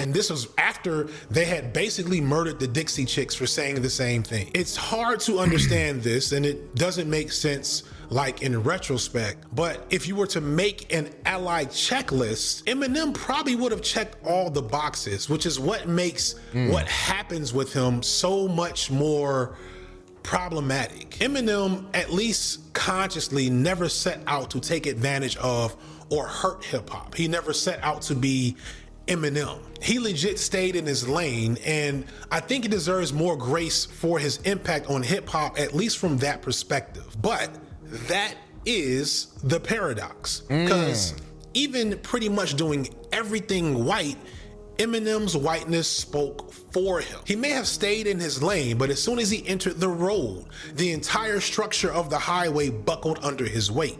Like, have you ever been on the road when the president is in town? That is how Eminem stayed in his lane. He probably didn't understand this. I hope he understands it now. Eminem brought white people to hip hop in a way that hadn't been done before. And the impact of that influx of white eyeballs and dollars on the culture is still being felt in very, very deleterious ways. Eminem is the highest selling rapper of all time, more than Pac, more than even Drake, more than Jay, more than Ye. This is because he's white, period. Eminem had facts. Like, you can't even deny that. Like, you could like Eminem as much as you want. The fact is, the vast majority of his success is due to the fact that he is white. This does not take away anything from some of his works that I would actually deem to be good, namely his, first two albums. I think those are classics. I would go as far as to say those are classics, masterpieces even. Anything else after that, is whatever. But I think like it's important to know that like I feel like Eminem really does have this aura about him. I think it mainly is because he's white. Because how many other rappers have we seen sort of dwindle but don't get that same grace that Eminem has gotten, right? Like, for example, let's take like Nas and Jay-Z, two other rappers that were very big around the time that Eminem was, right? After his first couple records, Nas started releasing, a little bit of stinkers type shit, and his reputation has never really recovered. Even to this day, he's still making really good music, but nobody's checking for it. Nobody's listening to it, right? Like, Jay-Z had a couple stinkers as well, and now people like try to discredit Jay-Z. Try to say Jay-Z isn't top 5. Jay-Z isn't, one of the GOATs, or, people like try to talk down on Nas or say that Nas fell off or whatever. But like the person that fell off more than both of them is M. M has really fallen off. Like he's a shadow of his former self. Like he's a hollowed out husk compared to what he used to be, but he's still selling records. He's still going gold every album. He's still going plat every album. He's still selling. Why is that? It's because he's white and he's dominated the white market. And we all know that the white market is the most paying market, right? So they're gonna show out for Eminem because he is their white savior. He is their white beacon, their white voice in the rap community. It just is what it is. Like, despite many other rappers that have come after Eminem is still this like bastion of this pinnacle that white rappers will strive to achieve, and because the strength of that alone has earned him like diehard fans. And I agree with you, Niger. The current run that Nas is on is like incredible, especially considering like how long he's been at this. To still have that much in the tank is very admirable. And a lot of people would consider like Hov's last album one of his best. It's up there with like, Blueprint and shit like that. It's up there with like the Black Album. It's a great final album for him if that truly does end up being his last album. But imagine if Eminem's last album, what the fuck was his Music to be Murdered by, I think? Eminem's most recent album. Is it Music to be Murdered by? Insomnia. What the fuck is this? Nah, it is music to be murdered by, right? Which I've actually heard people like this. I think I've heard that people like this album, which, again, more power to you. You can like whatever you like. But I personally was not a fan. And the thing is, I feel like I'm kind of a little bit guilty in a sense, because regardless of whatever happens, like when Eminem drops, I just gotta see, like, what if he like strikes that lightning in a bottle again? But he hasn't struck that lightning in a bottle, and he hasn't for the past like 10, 15 years. You know, he hasn't hit that lightning in the bottle again in a very long time. So like, it's not that like I'm not giving it a shot. Like, I do give it a shot, but it's like, man, it just doesn't sound good to me. And I think his beats are whack. I think he's kind of running out of things to say. And, you know, it's just disappointing because he's a very talented rapper. Nobody would ever deny that Eminem isn't like super talented, but I just think that he doesn't do anything with that talent. And, you know, that's kind of disheartening at the end of the day. So I find it very interesting that Eminem always gets this grace, or like people are like, oh, you're trying to talk shit on Eminem now. You're trying to talk down on Eminem now. And I think the reason why that might happen is because of the fact that Eminem is so popular to shit on online, right? Like, how many times do you go online on Twitter, TikTok, Instagram, whatever, and you hear people shitting on Eminem? You hear people talking shit about Eminem, right? You see this all the time, and I think that's where it comes from. But I think the people that are defending Eminem, they gotta either be like the white fans that's like still bumping that shit, or they gotta like not be listening to his recent shit and just remember him off of what he was instead of what he is, you know? And I'll always respect Eminem's first two albums. I'll always give those respect. I'll always respect his early career for everything that he achieved. And, you know, what he did for hip hop, you know, he did unironically make it more commercially successful. I could argue that some of that has been bad though, because now you have this whole group of like hip hop fans that only accept Eminem's version of hip hop. And we see that all the time. Like, oh, this is real rap. Like, fuck that mumble rap shit. Like, fuck this, fuck that, or whatever. They only accept the Eminem style of rap. And I think that shit is problematic because a lot of the Eminem style of rap, like, let's just be for real, a lot of the shit they're saying is just corny and cringy, and it's stuff that, like, I don't want in this hip-hop community anymore. Like, I don't want the hip-hop community to still be homophobic or transphobic or, you know, wildly, like, sexist and talk about, like, beating women and shit like that. Like, I don't want that music. I don't want that to be indicative of hip hop. Like, I don't want that shit to be associated with us. This is not what I want. And that's what a lot of like that super edgy music really does. That horrorcore rap, that's really what it is. And, you know, it was whatever at a time when I was fucking like 13 or even younger than that, actually listening to Eminem when I was like fucking 8 or whatever, like listening to Eminem, like you don't really like understand the consequences or the gravity of what you're listening to or what you're saying. It's just music at the end of the day. I don't think that like listening to Eminem makes people like incredibly violent, but I do think it's interesting that a lot of the individuals that have committed heinous, incredibly violent acts have been Eminem fans. You know, that's just interesting. Has 15 Grammy Awards, more than Pharrell, more than Lauryn Hill, more than Outkast. This is because he is white, period. Rock radio, back when radio was a thing, they played Eminem in heavy rotation. They never played any other black rappers the whole entire time that the radio existed. There was hip-hop, R&B radio, then there was rock radio, and seldom did the two cross. You didn't hear Nirvana on black radio, and you didn't hear Nas on rock radio, but you heard Eminem on both. This is because he was white. Period. Throughout the early 2000s, there was no bigger rapper than Eminem. And while Eminem does have arguably one truly great album, the Marshall Mathers LP, the rest of his catalog during this time... I would also classify the Eminem Show as a very good album. I really liked that album. But I understand not everybody likes it, but I think the Eminem show is very good. And after was Eminem's biggest crime is influencing Hopsin. Speak on it, like legit though. Mid at best, yet he was everywhere, dominating not just the charts, but the attention economy. In an era that saw the release of Blueprint, Stillmatic, Like Water for Chocolate, Stankonia, Mad Villainy, Fantastic Volume 1, The Fix, etc. Mainstream attention for hip hop stopped in its place on a regular basis to see what Eminem was doing. It was the first instance of the essence and attention economy of hip hop being wrestled from black fans' hands. Now, the black fans and the real hip hop fans were more focused on those better artists, but the rest of the world was not.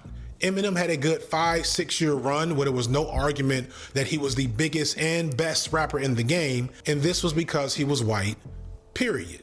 To be fair to Eminem, you know, it's really interesting, like going back and thinking about it, because I didn't even realize that around that time, like the Blueprint just came out, Mad Villainy, like F.D Signifier said, just came out, and like I got a lot of respect for M, but I'm listening to both of those albums 37 billion times before I'm spinning the Eminem show, or you know, you feel me? Like, I don't know, bruh. Serial lyricist and rapper. Nobody's taking this away from him. He was great. Mad Villainy was 2004? Most of the time. Ouch. And in between 45 songs about killing his ex or his mother or some shit, there were always a few amazing moments. But his presence in hip hop did not and still does not match up to his contribution. His music overall wasn't anything special. Now, he wasn't a Vanilla Ice, but he's also no LP either. It was really only when Lil Wayne dropped the Carter that Eminem would kind of finally fall to the wayside and Wayne would take his spot as the biggest rapper in the game, but by then it was too late. The die had been cast and the formula had been released and the dollar signs were calling the industry. Eminem had grew a brand new fan base of all white hip hop fans, and hip hop has never been the same. This is where you start getting, I don't listen to rap much, but I really like Eminem. Oh my God, the most, you know, I don't really like rap music, but this Logic fella can really spit. You know, I don't really like that crap music or whatever you guys call it these days, but Eminem is one of the good ones. Right. And it's bad times, y'all, bad times. So this brings us to the white rappers AE after Eminem. And we're in a new reality, and it's the worst one. It doesn't start off that bad. Again, thanks to LP, we get two of the best white rappers of all time. Cage, who was like Eminem from another dimension, even down to the motherhood trauma. His story is pretty wild. And then A$AP Rock, not to be confused with A$AP Rocky. A$AP Rock is just great. He's like, it's hard to describe. I'll throw some tracks in there. You know, hip hop nerds already know. If you want to be a hip hop nerd, you got to listen to some A$AP Rock. That's like a rite of passage. This is all part of like this dope underground blog era of the mid 2000s. I've heard a couple the of his same time songs. we started getting Brother Ali, who's probably the first white conscious rapper. There's this whole wave of nerd rap that happened with folks like Whitey Cracker rapping about his real life history of being a hacker as if he was a black rapper writing about being a drug dealer. The GOAT of nerd rap is probably MC Chris, who legit made some pretty interesting tracks in the mid 2000s. Eco Case, MF Doom, and T-Pain. I play a gummy bear. Go check that out. This next song's about Star Trek. If you're a millennial, you probably will remember him from some appearances on Adult Swim. He also probably, again, one of these major firsts, brought us Donald Glover. Like the first time you ever heard Childish Gambino rap was on an MC Chris song. It's Childish Gambino, what you know about that? Niggas wait to go outside, they some house cats. We even start to get white rappers from down. I'm sorry. I know Gambino has a large fan base. When that nigga rapping, you cannot convince me he's not the worst musician alive. Like, I think he can make some pretty good music, like, by itself, but when he is rapping, one of the worst musicians out there. Down south, like Yellow Wolf, Bubba Sparks, and the most beloved white rapper of all time, Paul Wall. If you just look at white rappers to emerge from this era, right after Eminem, like immediately during and after him, you might think that he had an overall positive influence. John Cena rap album aside, of course. This is genuinely hard.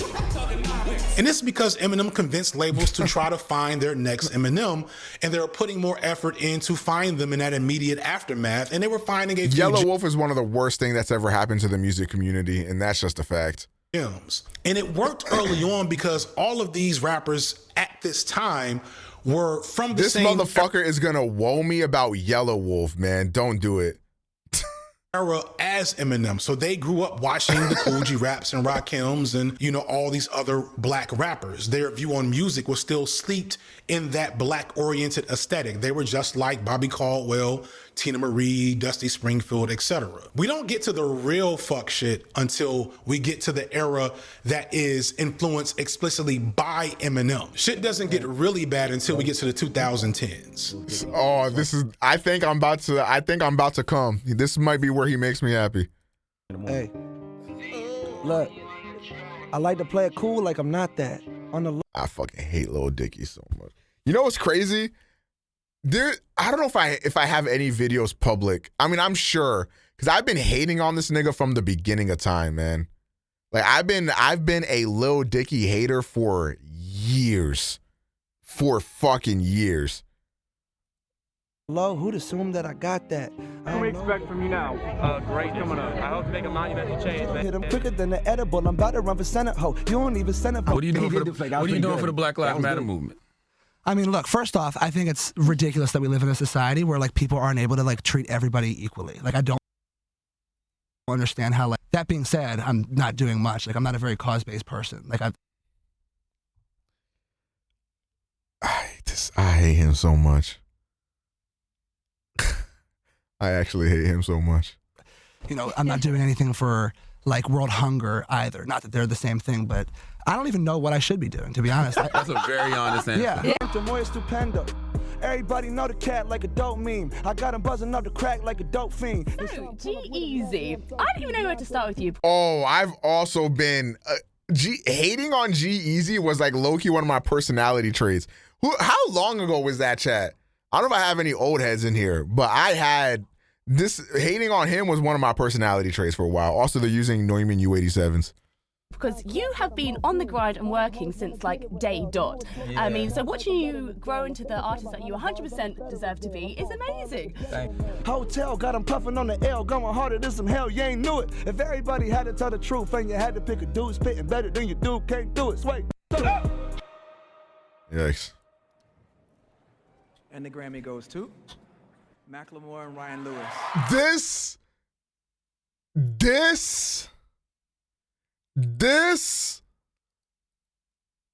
was when the timeline split. Like at this moment, the timeline split and there was a good timeline and a bad timeline. We ended up on the bad one. This was a canon event, bro. This is why COVID happened. This is why everything bad that's happened is happening.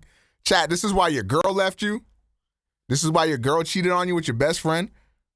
This is why your crush fucked your father. It's because of this right here. This moment. This is why it happened.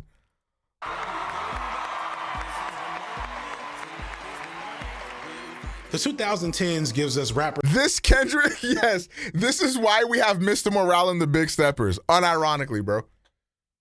This is why, because listen, the thing is, To Pimp a Butterfly and Damn were preordained. You know, like Fate couldn't do nothing about those two albums. You feel me?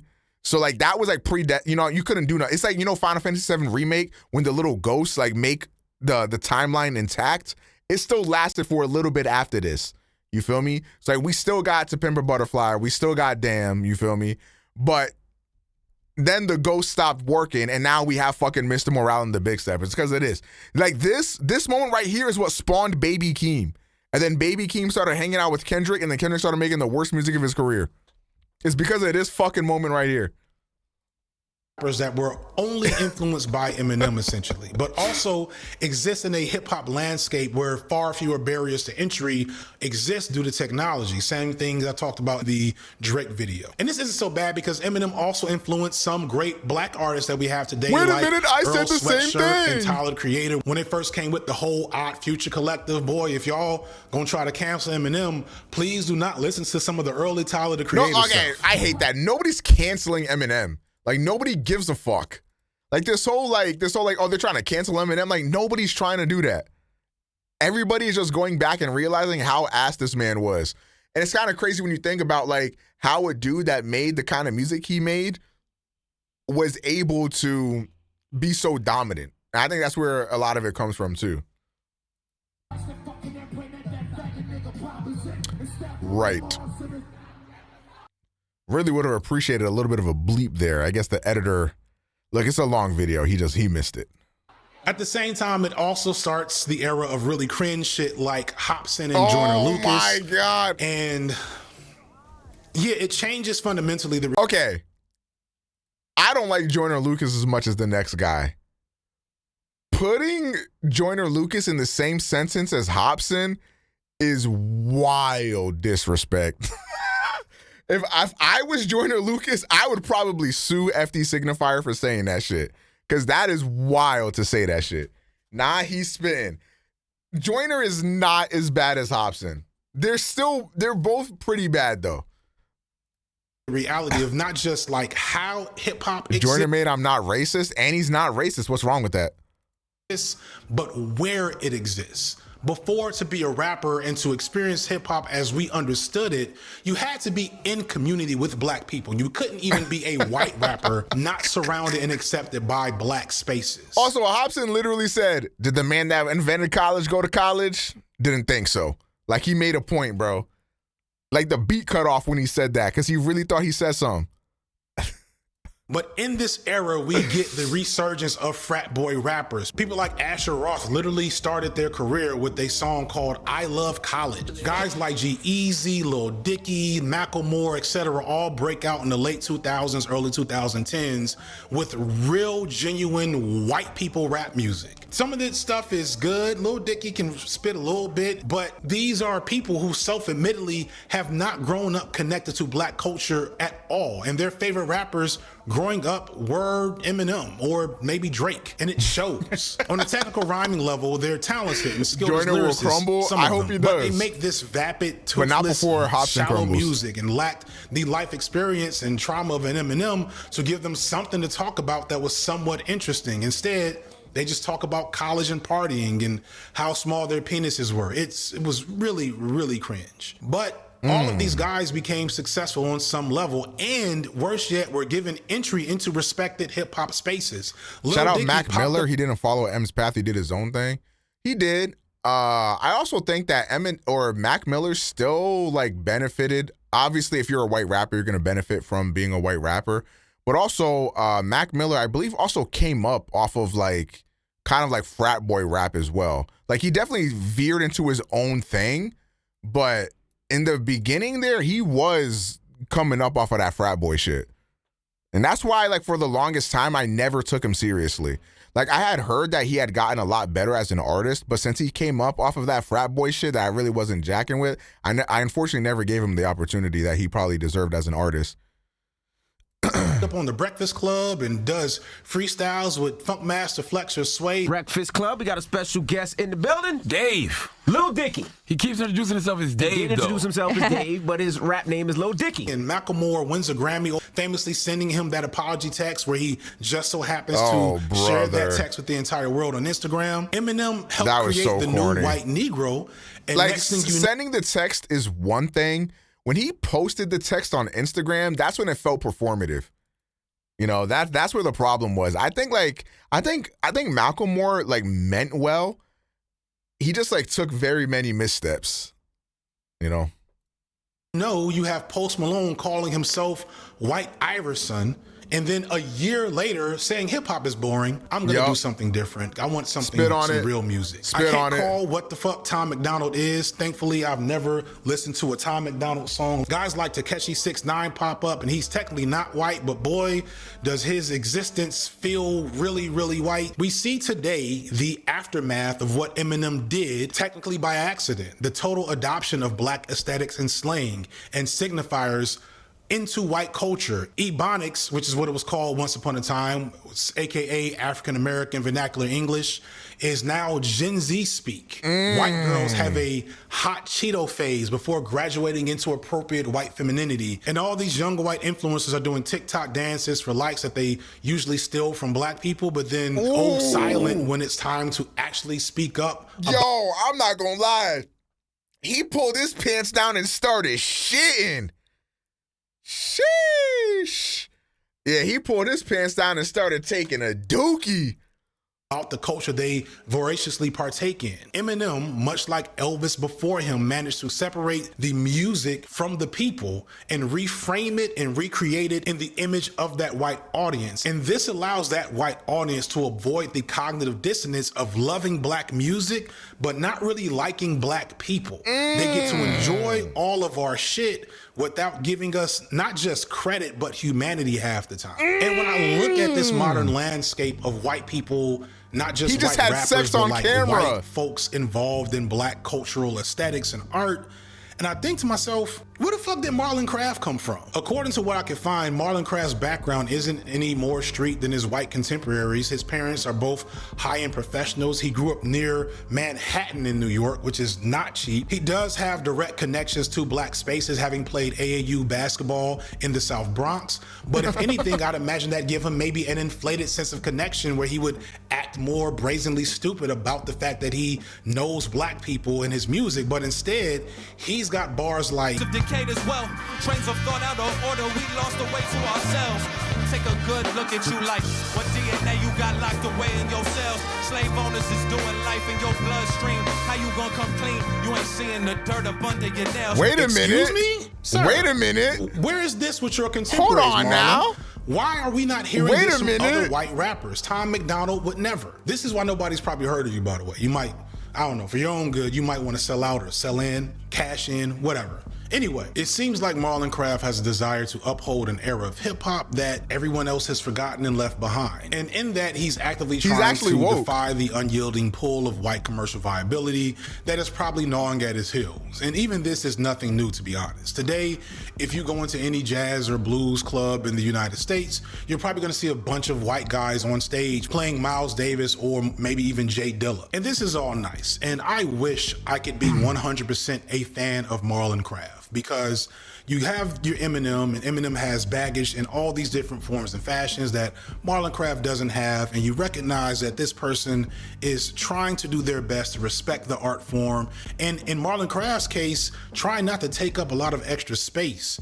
But as soon as he does, things start getting a little problematic. The paradox is that no matter how much a white... Moore is like literally half my age and knows more about hip-hop history than me. Like, nigga, I lived through that shit and I don't know half the shit this motherfucker knows. I swear to God, Mortis 45, bro. Rapper tries to be respectful and tries not to be harmful.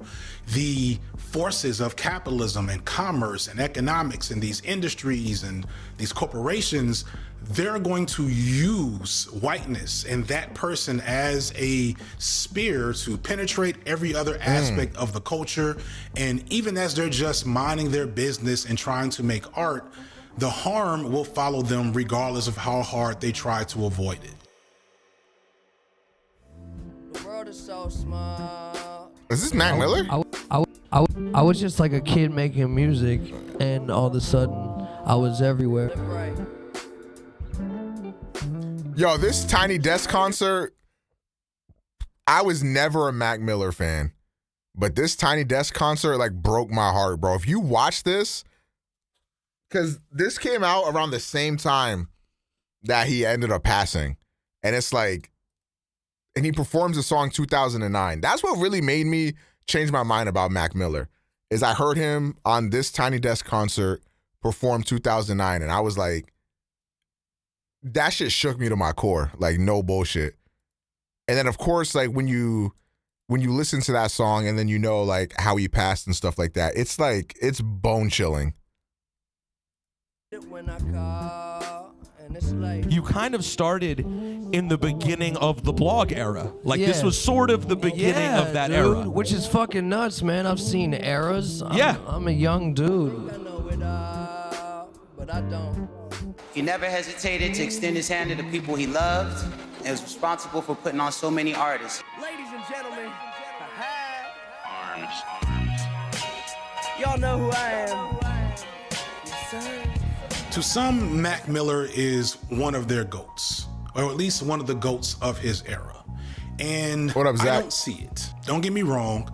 I've tried. And just to be clear, I'm also old. Always remember that. When Mac Miller was at his peak, I was beginning my journey into fatherhood and graduating out of hardcore hip hop fandom. I wasn't there in the musty basements of hip hop message boards when he arrived in the mid 2010s. So it's possible I just missed the moment, but I don't think so because there's artists from that era that I love today, and he's just not one of them. To give Miller his props, he saw the play when he entered into the rap game. He recognized that, you know, the corporations and the industry had this severe thirst for the next white rap megastar, and that they would use him and thrust him to the forefront of the rap game if he allowed them to. It would do him like they're doing Jack Harlow right now, which is, you know, Jack Harlow's not smart enough to recognize what's happening to him. So Mac Miller, like Asher Roth and other guys before him, said, you know what? I'm gonna actually chill in the background and make good music that inspires me, yada, yada, yada. And so as soon as Mac Miller really started getting to the top of the food chain, he switched up his music to become more eclectic and challenging in its sound and scope. I can't remember where I got this from, but someone, correct me in the comments, there was like an interview where I think it was Snoop Dogg told him that Mac Miller had this conversation with him and asked him how he could respect the culture and respect hip hop.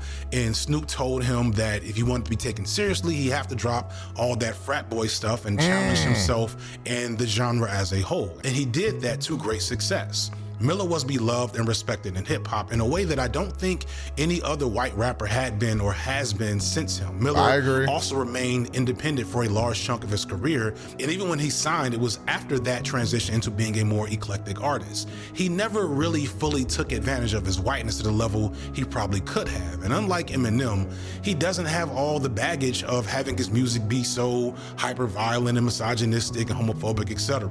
So he's not performing the new white nigga as Eminem did. So Eminem did almost everything right, and Mac Miller seemingly did do everything right. So then obviously the question is, what's the problem? How could I be complaining about Mac Miller if he did everything that he could have to respect the craft and the art form and the culture, and then tragically died before he could have the full impact on the music that he maybe could have had? Well, the thing is, I'm not really criticizing Mac Miller, the individual. What I'm wanting us to be critical of is the legacy. Specifically, how did he get into any type of GOAT conversation status, even just among his contemporaries? So y'all know battle rap is one of my favorite things. I leave a lot of references to it in my content. I'm trying to just wait to see where he goes with this. Etc. So there's this classic battle between Murder Mook and Iron Solomon from Summer Madness 2. Summer Madness is like WrestleMania for battle rap. And this battle is kind of a dud, and the reason why it's kind of a dud, even though it has these two legendary figures, is because it was incredibly one-sided. It was supposed to be this huge thing because Murder Mook was this legend that had just came out of hiatus, and Solomon was this very, at the time, hot white battle rapper that was building a buzz, that had a few notable battles, and was constantly calling Mook out.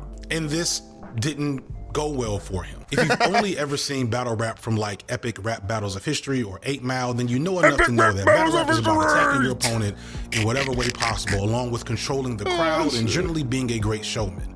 And Mook was good at all of those things, but his best feature was being a master at analyzing and breaking down his opponents and then turning the crowd against I know them. Murder Mook has had some like kind of disappointing rap battle performances, but I think he'll always be one of my GOATs. Based on that argument and breakdown. All right, take your best shot. But you know after you try it, it's gonna be a riot. A lot of your niggas dying. So avoid y'all running out of here, calling for help. Tuck that pride away, tough guy. Keep that thought to yourself. Because he was one of the first battle rappers I ever like started like being a fan of. Fuck. When did I start watching battle rap? Look, chat.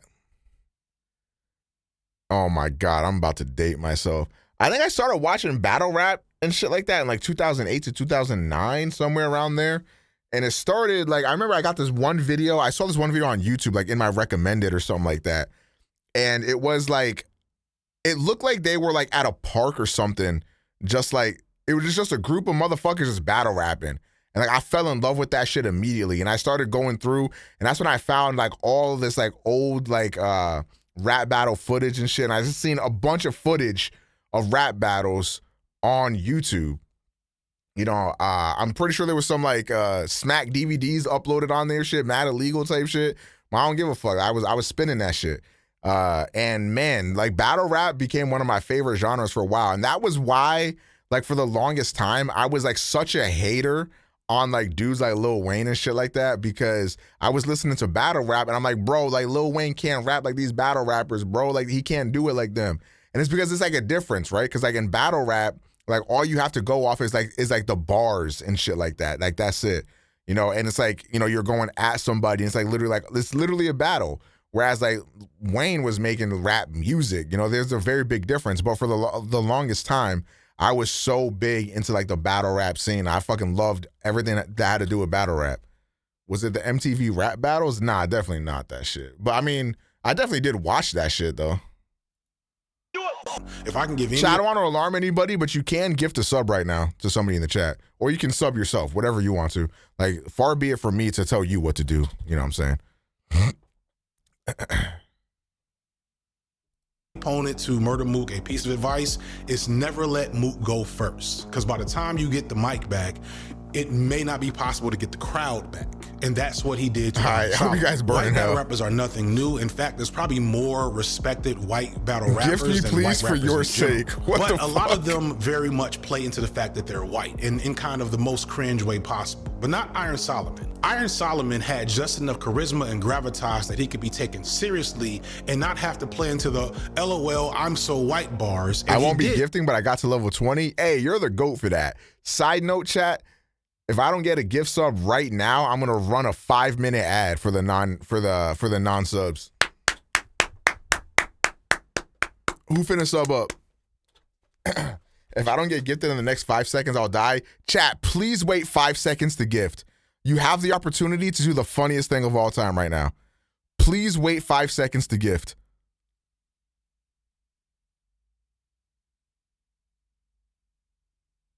Okay, you can gift now. He should be dead. Wait till he runs the ads to gift. Yo, you guys are evil. Hooray, Silk! He actually waited. Thank you for gifting a sub to formerly known by. Now I don't have to air out this whole chat. Scoobert with the gift. Thank you for giving a sub to Accelerator. Hooray. He usually worked well for Okay.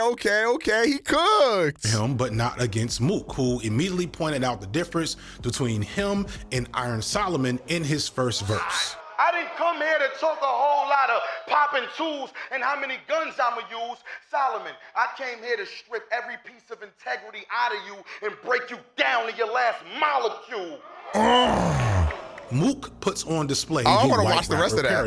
The fact that white rappers are allowed to come and partake of the culture and eat some of the biggest meals at the table, despite one, not always having to put in the level of work or having the credibility to do so, and two, not being quite as sharp as their black counterparts, yet still being seen as the same level as them. Hey, this nigga had some nerve to say that this was Jordan versus Bird. You fucking kidding me? Nigga, this is practice. This is Jordan versus Kerr.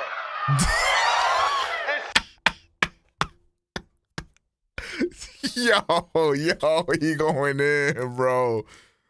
Since you on my team, here's how I'ma have to do you. Spot your ass up in the corner and wait till I pass it to you. Nah,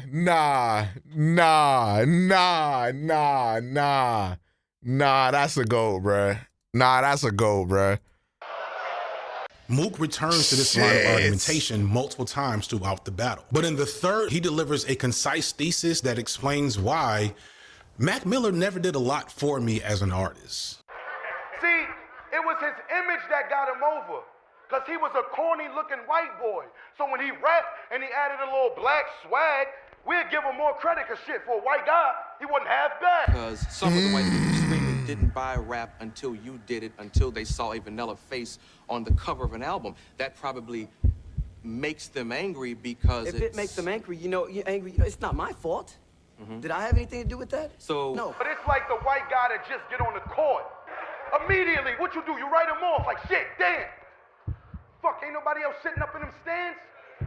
Well, fuck it, we gotta pick him. We only got 9, he the 10th man. I mean, damn. What more can I say to that than a lot of white people don't got it, and a few do. I mean.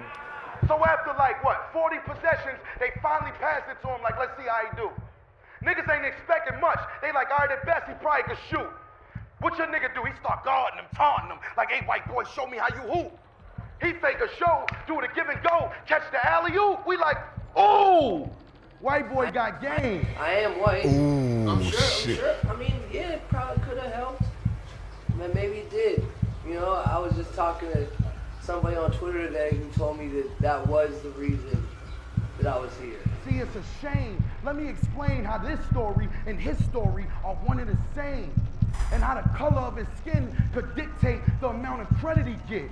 Because the very next play, a black nigga caught that same alley-oop, but it was just regular shit. Damn! Damn! Damn! Damn! Yo! First of all, the way Mook even thought of that shit was fucking crazy. That's why I said Mook is one of my fucking goats. Secondly, the way F.D Signifier wrote that into the story of his video was fucking genius. Oh my God. That shit was fire as fuck. The editing was really good too. But if Mac Miller was black, it would just be regular shit. As good as Mac Miller is and was, what makes him great is the fact that A, black fans hadn't ever seen a white person make this type of music before, and B, a lot of white fans had never heard this type of hip hop pretty much at all. As much as I like a lot of Mac Miller's music, it's nothing, absolutely nothing that I didn't hear 20 years ago from Common on Resurrection, or in the lyrical humor and wordplay realm from Big L or Big Pun. Or I mean, but a lot of new motherfuckers ain't really jacking that shit though. I think sometimes you just need something like packaged to you in a different way, you know? So like having it be a little bit more modernized probably helps a lot of the younger crowd like connect with that type of music. Jazzy influences, you could see that in the Soul Currians era. Or if you want contemporary comparison, Anderson .Paak, maybe even J. Cole, like two of Mac Miller's most lauded albums from what I could tell, Divine Feminine and Swimming Pool, came out in like 2016 and 2018. And these are these earthy, jazzy departures from what he's known for. And he's singing and being more sentimental and more sensitive and reflective. And it was great because it propelled Miller from being just another white rapper to being a serious artiste in his music. But between both of those albums, J. Cole dropped my favorite album of his, For Your Eyes Only, and sonically. Chat, should I re-listen to this album? Maybe I was wrong about this album. Yo, maybe after this video, I re-listen to this album and see if I was wrong about it. Cause man, this shit stinks. And thematically, they're pretty similar, but for Cole, this album is considered a low point for him. Even though he's doing pretty much the same thing as Miller, and I would argue doing it better, it's an album that nobody ever talks about as something special from J. Cole. And this is because when J. Cole did it, we were comparing it to other versions of the same shit by other black artists. But when Mac Miller did it, it was the first time anything like that had I think this is a good point, actually. You kind of see the okay, I think I see the point he's getting at. Comfortable thing I'm pointing out here. Mac Miller was a really good rapper, a great one by white standards, but that's the thing. A great rapper by white standards paradoxically becomes an all-time great by industry and cultural standards because whiteness is like a special buff for everything they do. I want to be clear, I don't say this to disrespect such a beloved figure or to take away from the quality of his catalog or the people he left behind whom were inspired and affected by his art. I think hip-hop will be better off with way more Mac Millers and way less Jack Harlows. But it doesn't make the white rapper paradox any less of a reality or a problem. No matter how much effort is being put into the culture, no matter how much genuine talent is present in these white artists, no matter how hard they try to not exploit their whiteness and cede space to black artists like any real ally should, in this commercial venture under capitalism, their whiteness will always be the most important and valuable aspect of their art. And if they're really successful and allow themselves to pursue mega stardom, something that thankfully no white rapper has done until Jack Harlow, then they end up making that problem worse through their success. And that sucks. To be empathetic, it legit sucks for them. I don't want to take the love of art away from anyone. It has to be hard to feel like your work in art is tokenized and that people aren't hearing what you're actually saying and instead only see your skin color, missing so much. Now y'all know what it's like to be a person of color, to be honest. Not saying that it's fair or that you should have to go through that, but like, yeah. Of what you might have to offer. I can't imagine what that feels like. And if I read between the lines, I think a lot of white rappers acknowledge that they're carrying this burden. This is the reality of all art under the control of commerce and capitalism and thus white supremacy. This is the reality of white culture or lack thereof, just like with rock and roll 50 years ago. There is an unyielding, homogenous thirst of whiteness to drain other vibrant cultural and artistic movements into their own void, to fill that vacuous space that was created just to make white what it has to be in this country for this country to function. European or Caucasian or whatever people are trapped and caged by whiteness, yet they can't even see it, but they feel it. And I know that they feel it because that's the feeling that they're trying to escape when they listen to hip hop. They're trying to fill that void. So I don't blame any white person deluded by the flavorless and banal art that comes out of white supremacy, wanting to find something better. It makes perfect sense to me, though maybe dismantling white supremacy might be a, better overall option. You'd be doing both of us a favor, just putting that out there. Type shit. But I'm gonna be honest, all that said, I don't care. I don't care much either way because hip hop as we know it, at least as the commercial juggernaut that I grew up with, is dying anyway. All over music news, we hear the most popular rap artists are failing to get streams and sell records or selling tickets to their shows. Even Jack Harlow, with the clear industry backing that he has not had much of an impact. And the most interesting and innovative black music is ironically starting to look a lot more like punk and rock and roll. The byproduct of algorithms and the internet means that Gen Z Putting and Mario Gen Jr. Alpha there was are funny. coming up in an era where they get to choose their media influences at least a bit, and they're not as interested in the death and destruction that hip hop gave my generation. My kids, low-key, don't even like rap. I've tried really hard to get them into hip hop, and my boys half the time are like, why are they cursing so much? And why are they talking about women like that? I mean, now what rappers you trying to put them onto? Because you was talking about you For Your Eyes Only. So I don't know, bro. If I was your jits too, I'd be like, Dad, why the fuck are you torturing me? Is it dying? Is hip hop dying? Well, if you look statistically, rap music is becoming way less and less popular. So statistically, rap music is trending downwards. However, I think that hip hop and rap music just means so much more than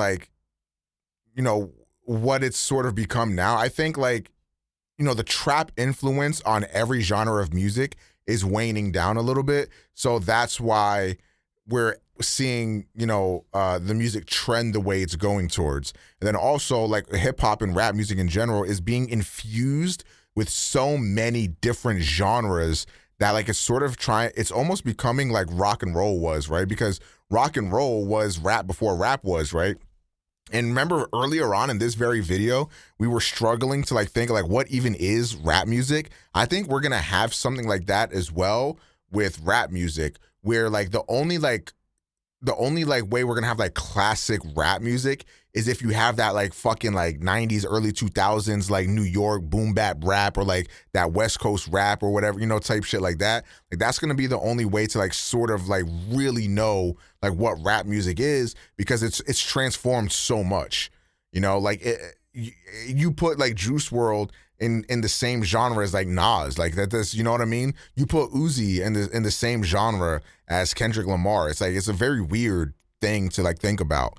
I don't see it as hip hop or rap dying. I think it's more so just evolving. And me personally, I always love to hear new sounds. I always love to listen to new and unique shit. It's why I'm such a big Young Thug fan, why I really like Yeet, why I really like that new song actually from Uzi, Red Moon.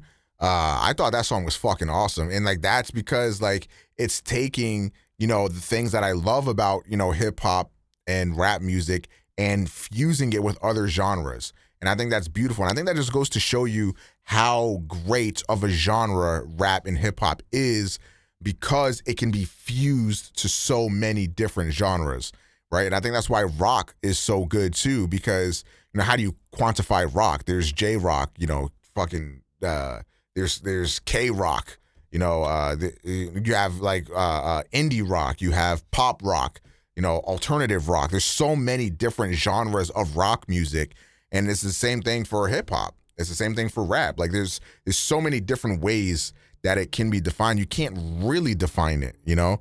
So I don't think it's dying at all. And I think that like, because rap music is such a, you know, black dominated art form, you know, I don't think that it's going to be an art form that we let go of. You know what I'm saying? I don't think it's going to be an art form that's, you know, black folk let go of. It's just not going to happen. So even if it doesn't become, or even if it starts to wane off of its popularity, I think it'll always be there, because truthfully, like, rap music just is good music. It's cool music, you know? And I don't think that'll ever change. Same thing with rock music though. Like rock music never really went nowhere. Rock music and its skeleton can be found in a lot of different music that we listen to now. So yeah, I wouldn't say it's dying at all. What am I supposed to say to that? Out the mouth of babes. There's not a lot. I can't shit, but that's all fine with me, because even at the height of Eminem and the current wave of Jack Harlow, there's still good rap music being made. Also, another thing to take into account though, rap music might be waning down a little bit for like English speakers, but rap music is fucking huge in Latin countries. You know what I'm saying? Like, motherfuckers like Bad Bunny, still, he's like one of the #1 artists out there, period.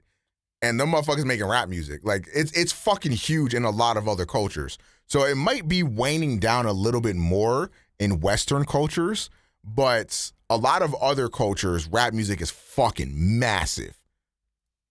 They may not be selling out arenas, but you can still find the Griselda people. Dreamville has a cast of stars and amazing artists on its roster. I can enjoy a ratchet anthem from the City Girls and get something more thoughtful maybe from Rhapsody. And on a long ride, I can toss in some Marlon Craft as well.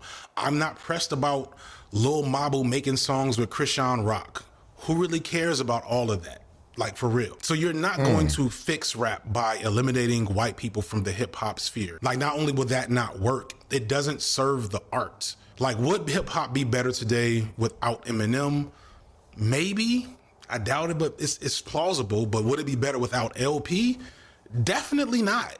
Hell, I don't want to live in a world without epic rap battles of history. I want to see George Washington battle dude from Braveheart rapping over a Houston-style bounce beat flowing like the Migos. I want that shit. I got my face on a quarter. You got drawn and quarter. Tortured on the orders of a king. Really? What? At the end of the day, to quote one of my favorite YouTubers, I'm on the side of good art.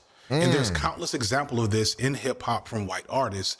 And I don't see the point, especially now in hip hop's dying flails, of being hyper vigilant about it. Because if all the white rappers magically disappeared, I have a problem with him saying, you know, hip hop's dying flails. I don't think that's the case. I think like maybe the hip hop that he grew up with might be on his last legs, because there really isn't a lot of folks making hip hop like in the way that, you know, hip hop was made, you know, back when he was younger.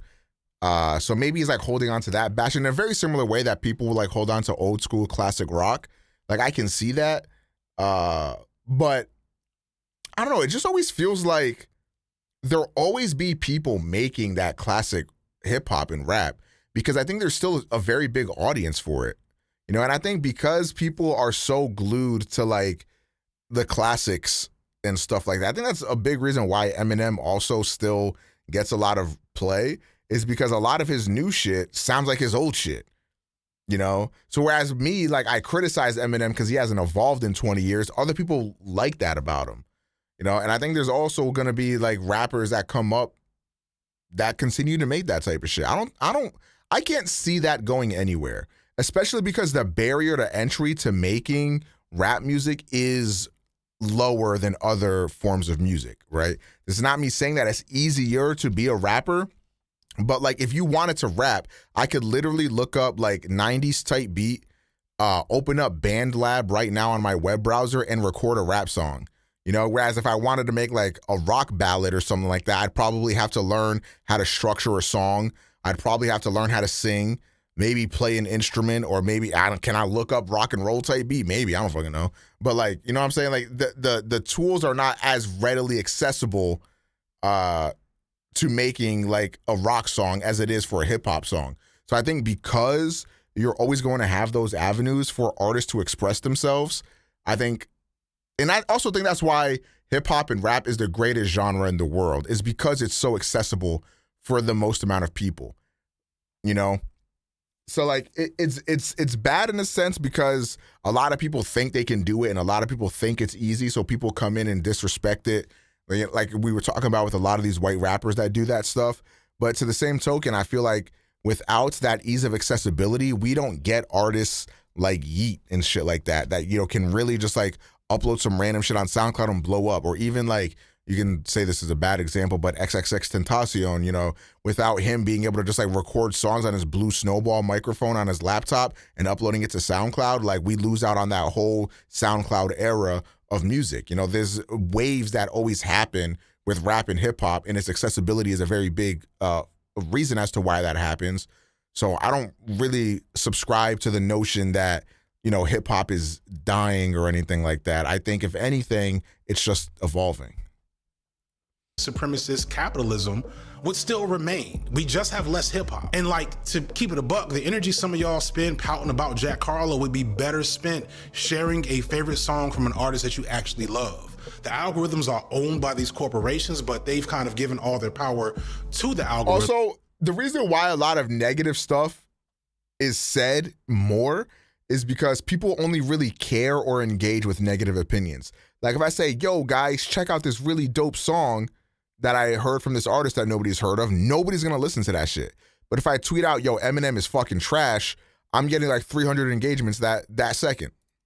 So you can affect that by your behavior on these platforms. If you're on Twitter or TikTok or wherever, and you keep on saying over and over again, I hate insert person here, understand that every comment you make about a Jack Harlow or Eminem or whomever else just makes them stronger, even if you're saying something negative. So maybe don't say anything at all and spend more time talking about Kenny Mason. Can I get some Kenny Mason love in the streets? I do not. W-Mans. Actually, I love Kenny Mason. See it. Angelic Hood Rat 2 is still probably one of my favorite albums from the last 4 or 5 years, and I never hear anyone talk about it. At the end of the day, I don't have a prescriptive suggestion on what to do with hip hop and white people in it.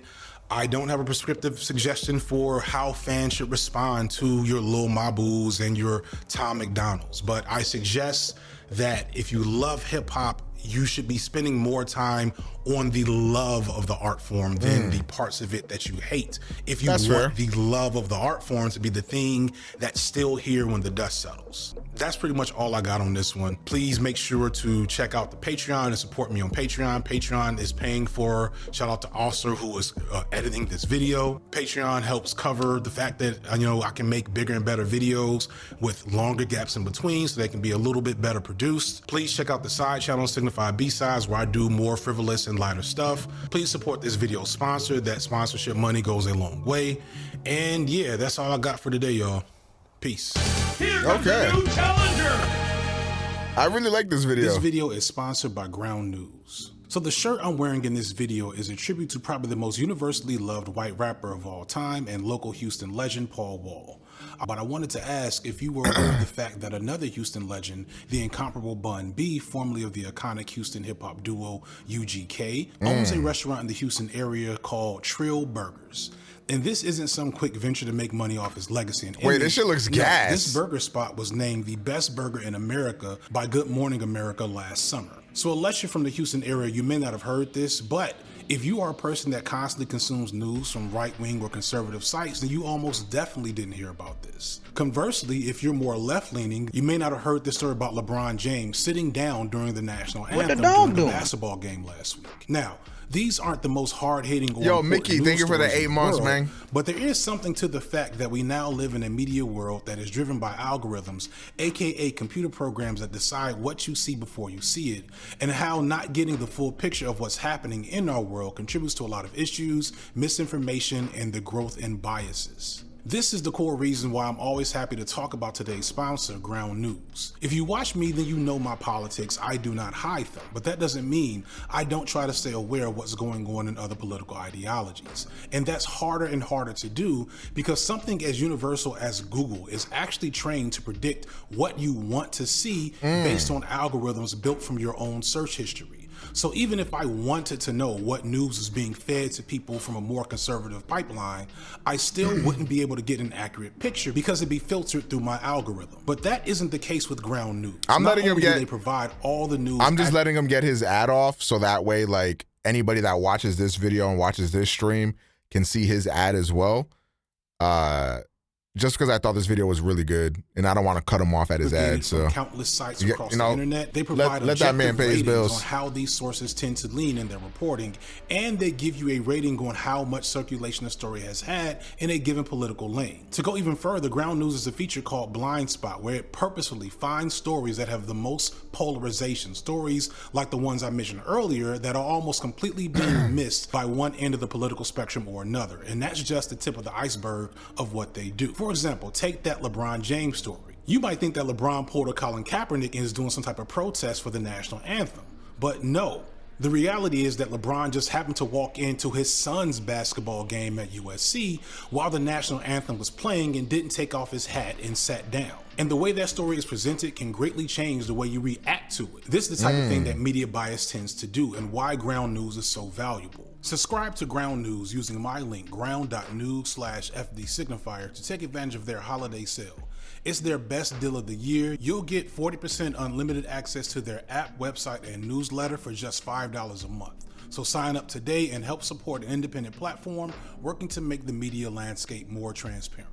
Thank you so much to Ground News for sponsoring the video, and now back to the video. And there it is. And there it is. Again, I thought this video was great. I hope I added some decent conversation to it. I hope you guys enjoyed it as well. And of course, click the link in the description to go ahead and check that shit out. I do a lot of stuff like this all the time on my streams. Sometimes they don't get put up on YouTube. So if you want to come through and pull up to the streams and watch this shit live, make sure y'all pull up, man. Anyways, thank y'all for watching. Almost at 3K subs. We might be at 3K subs by the time this video gets uploaded, depending on when I upload it. But if we are, thank you. If we're not, fucking subscribe. All right, peace.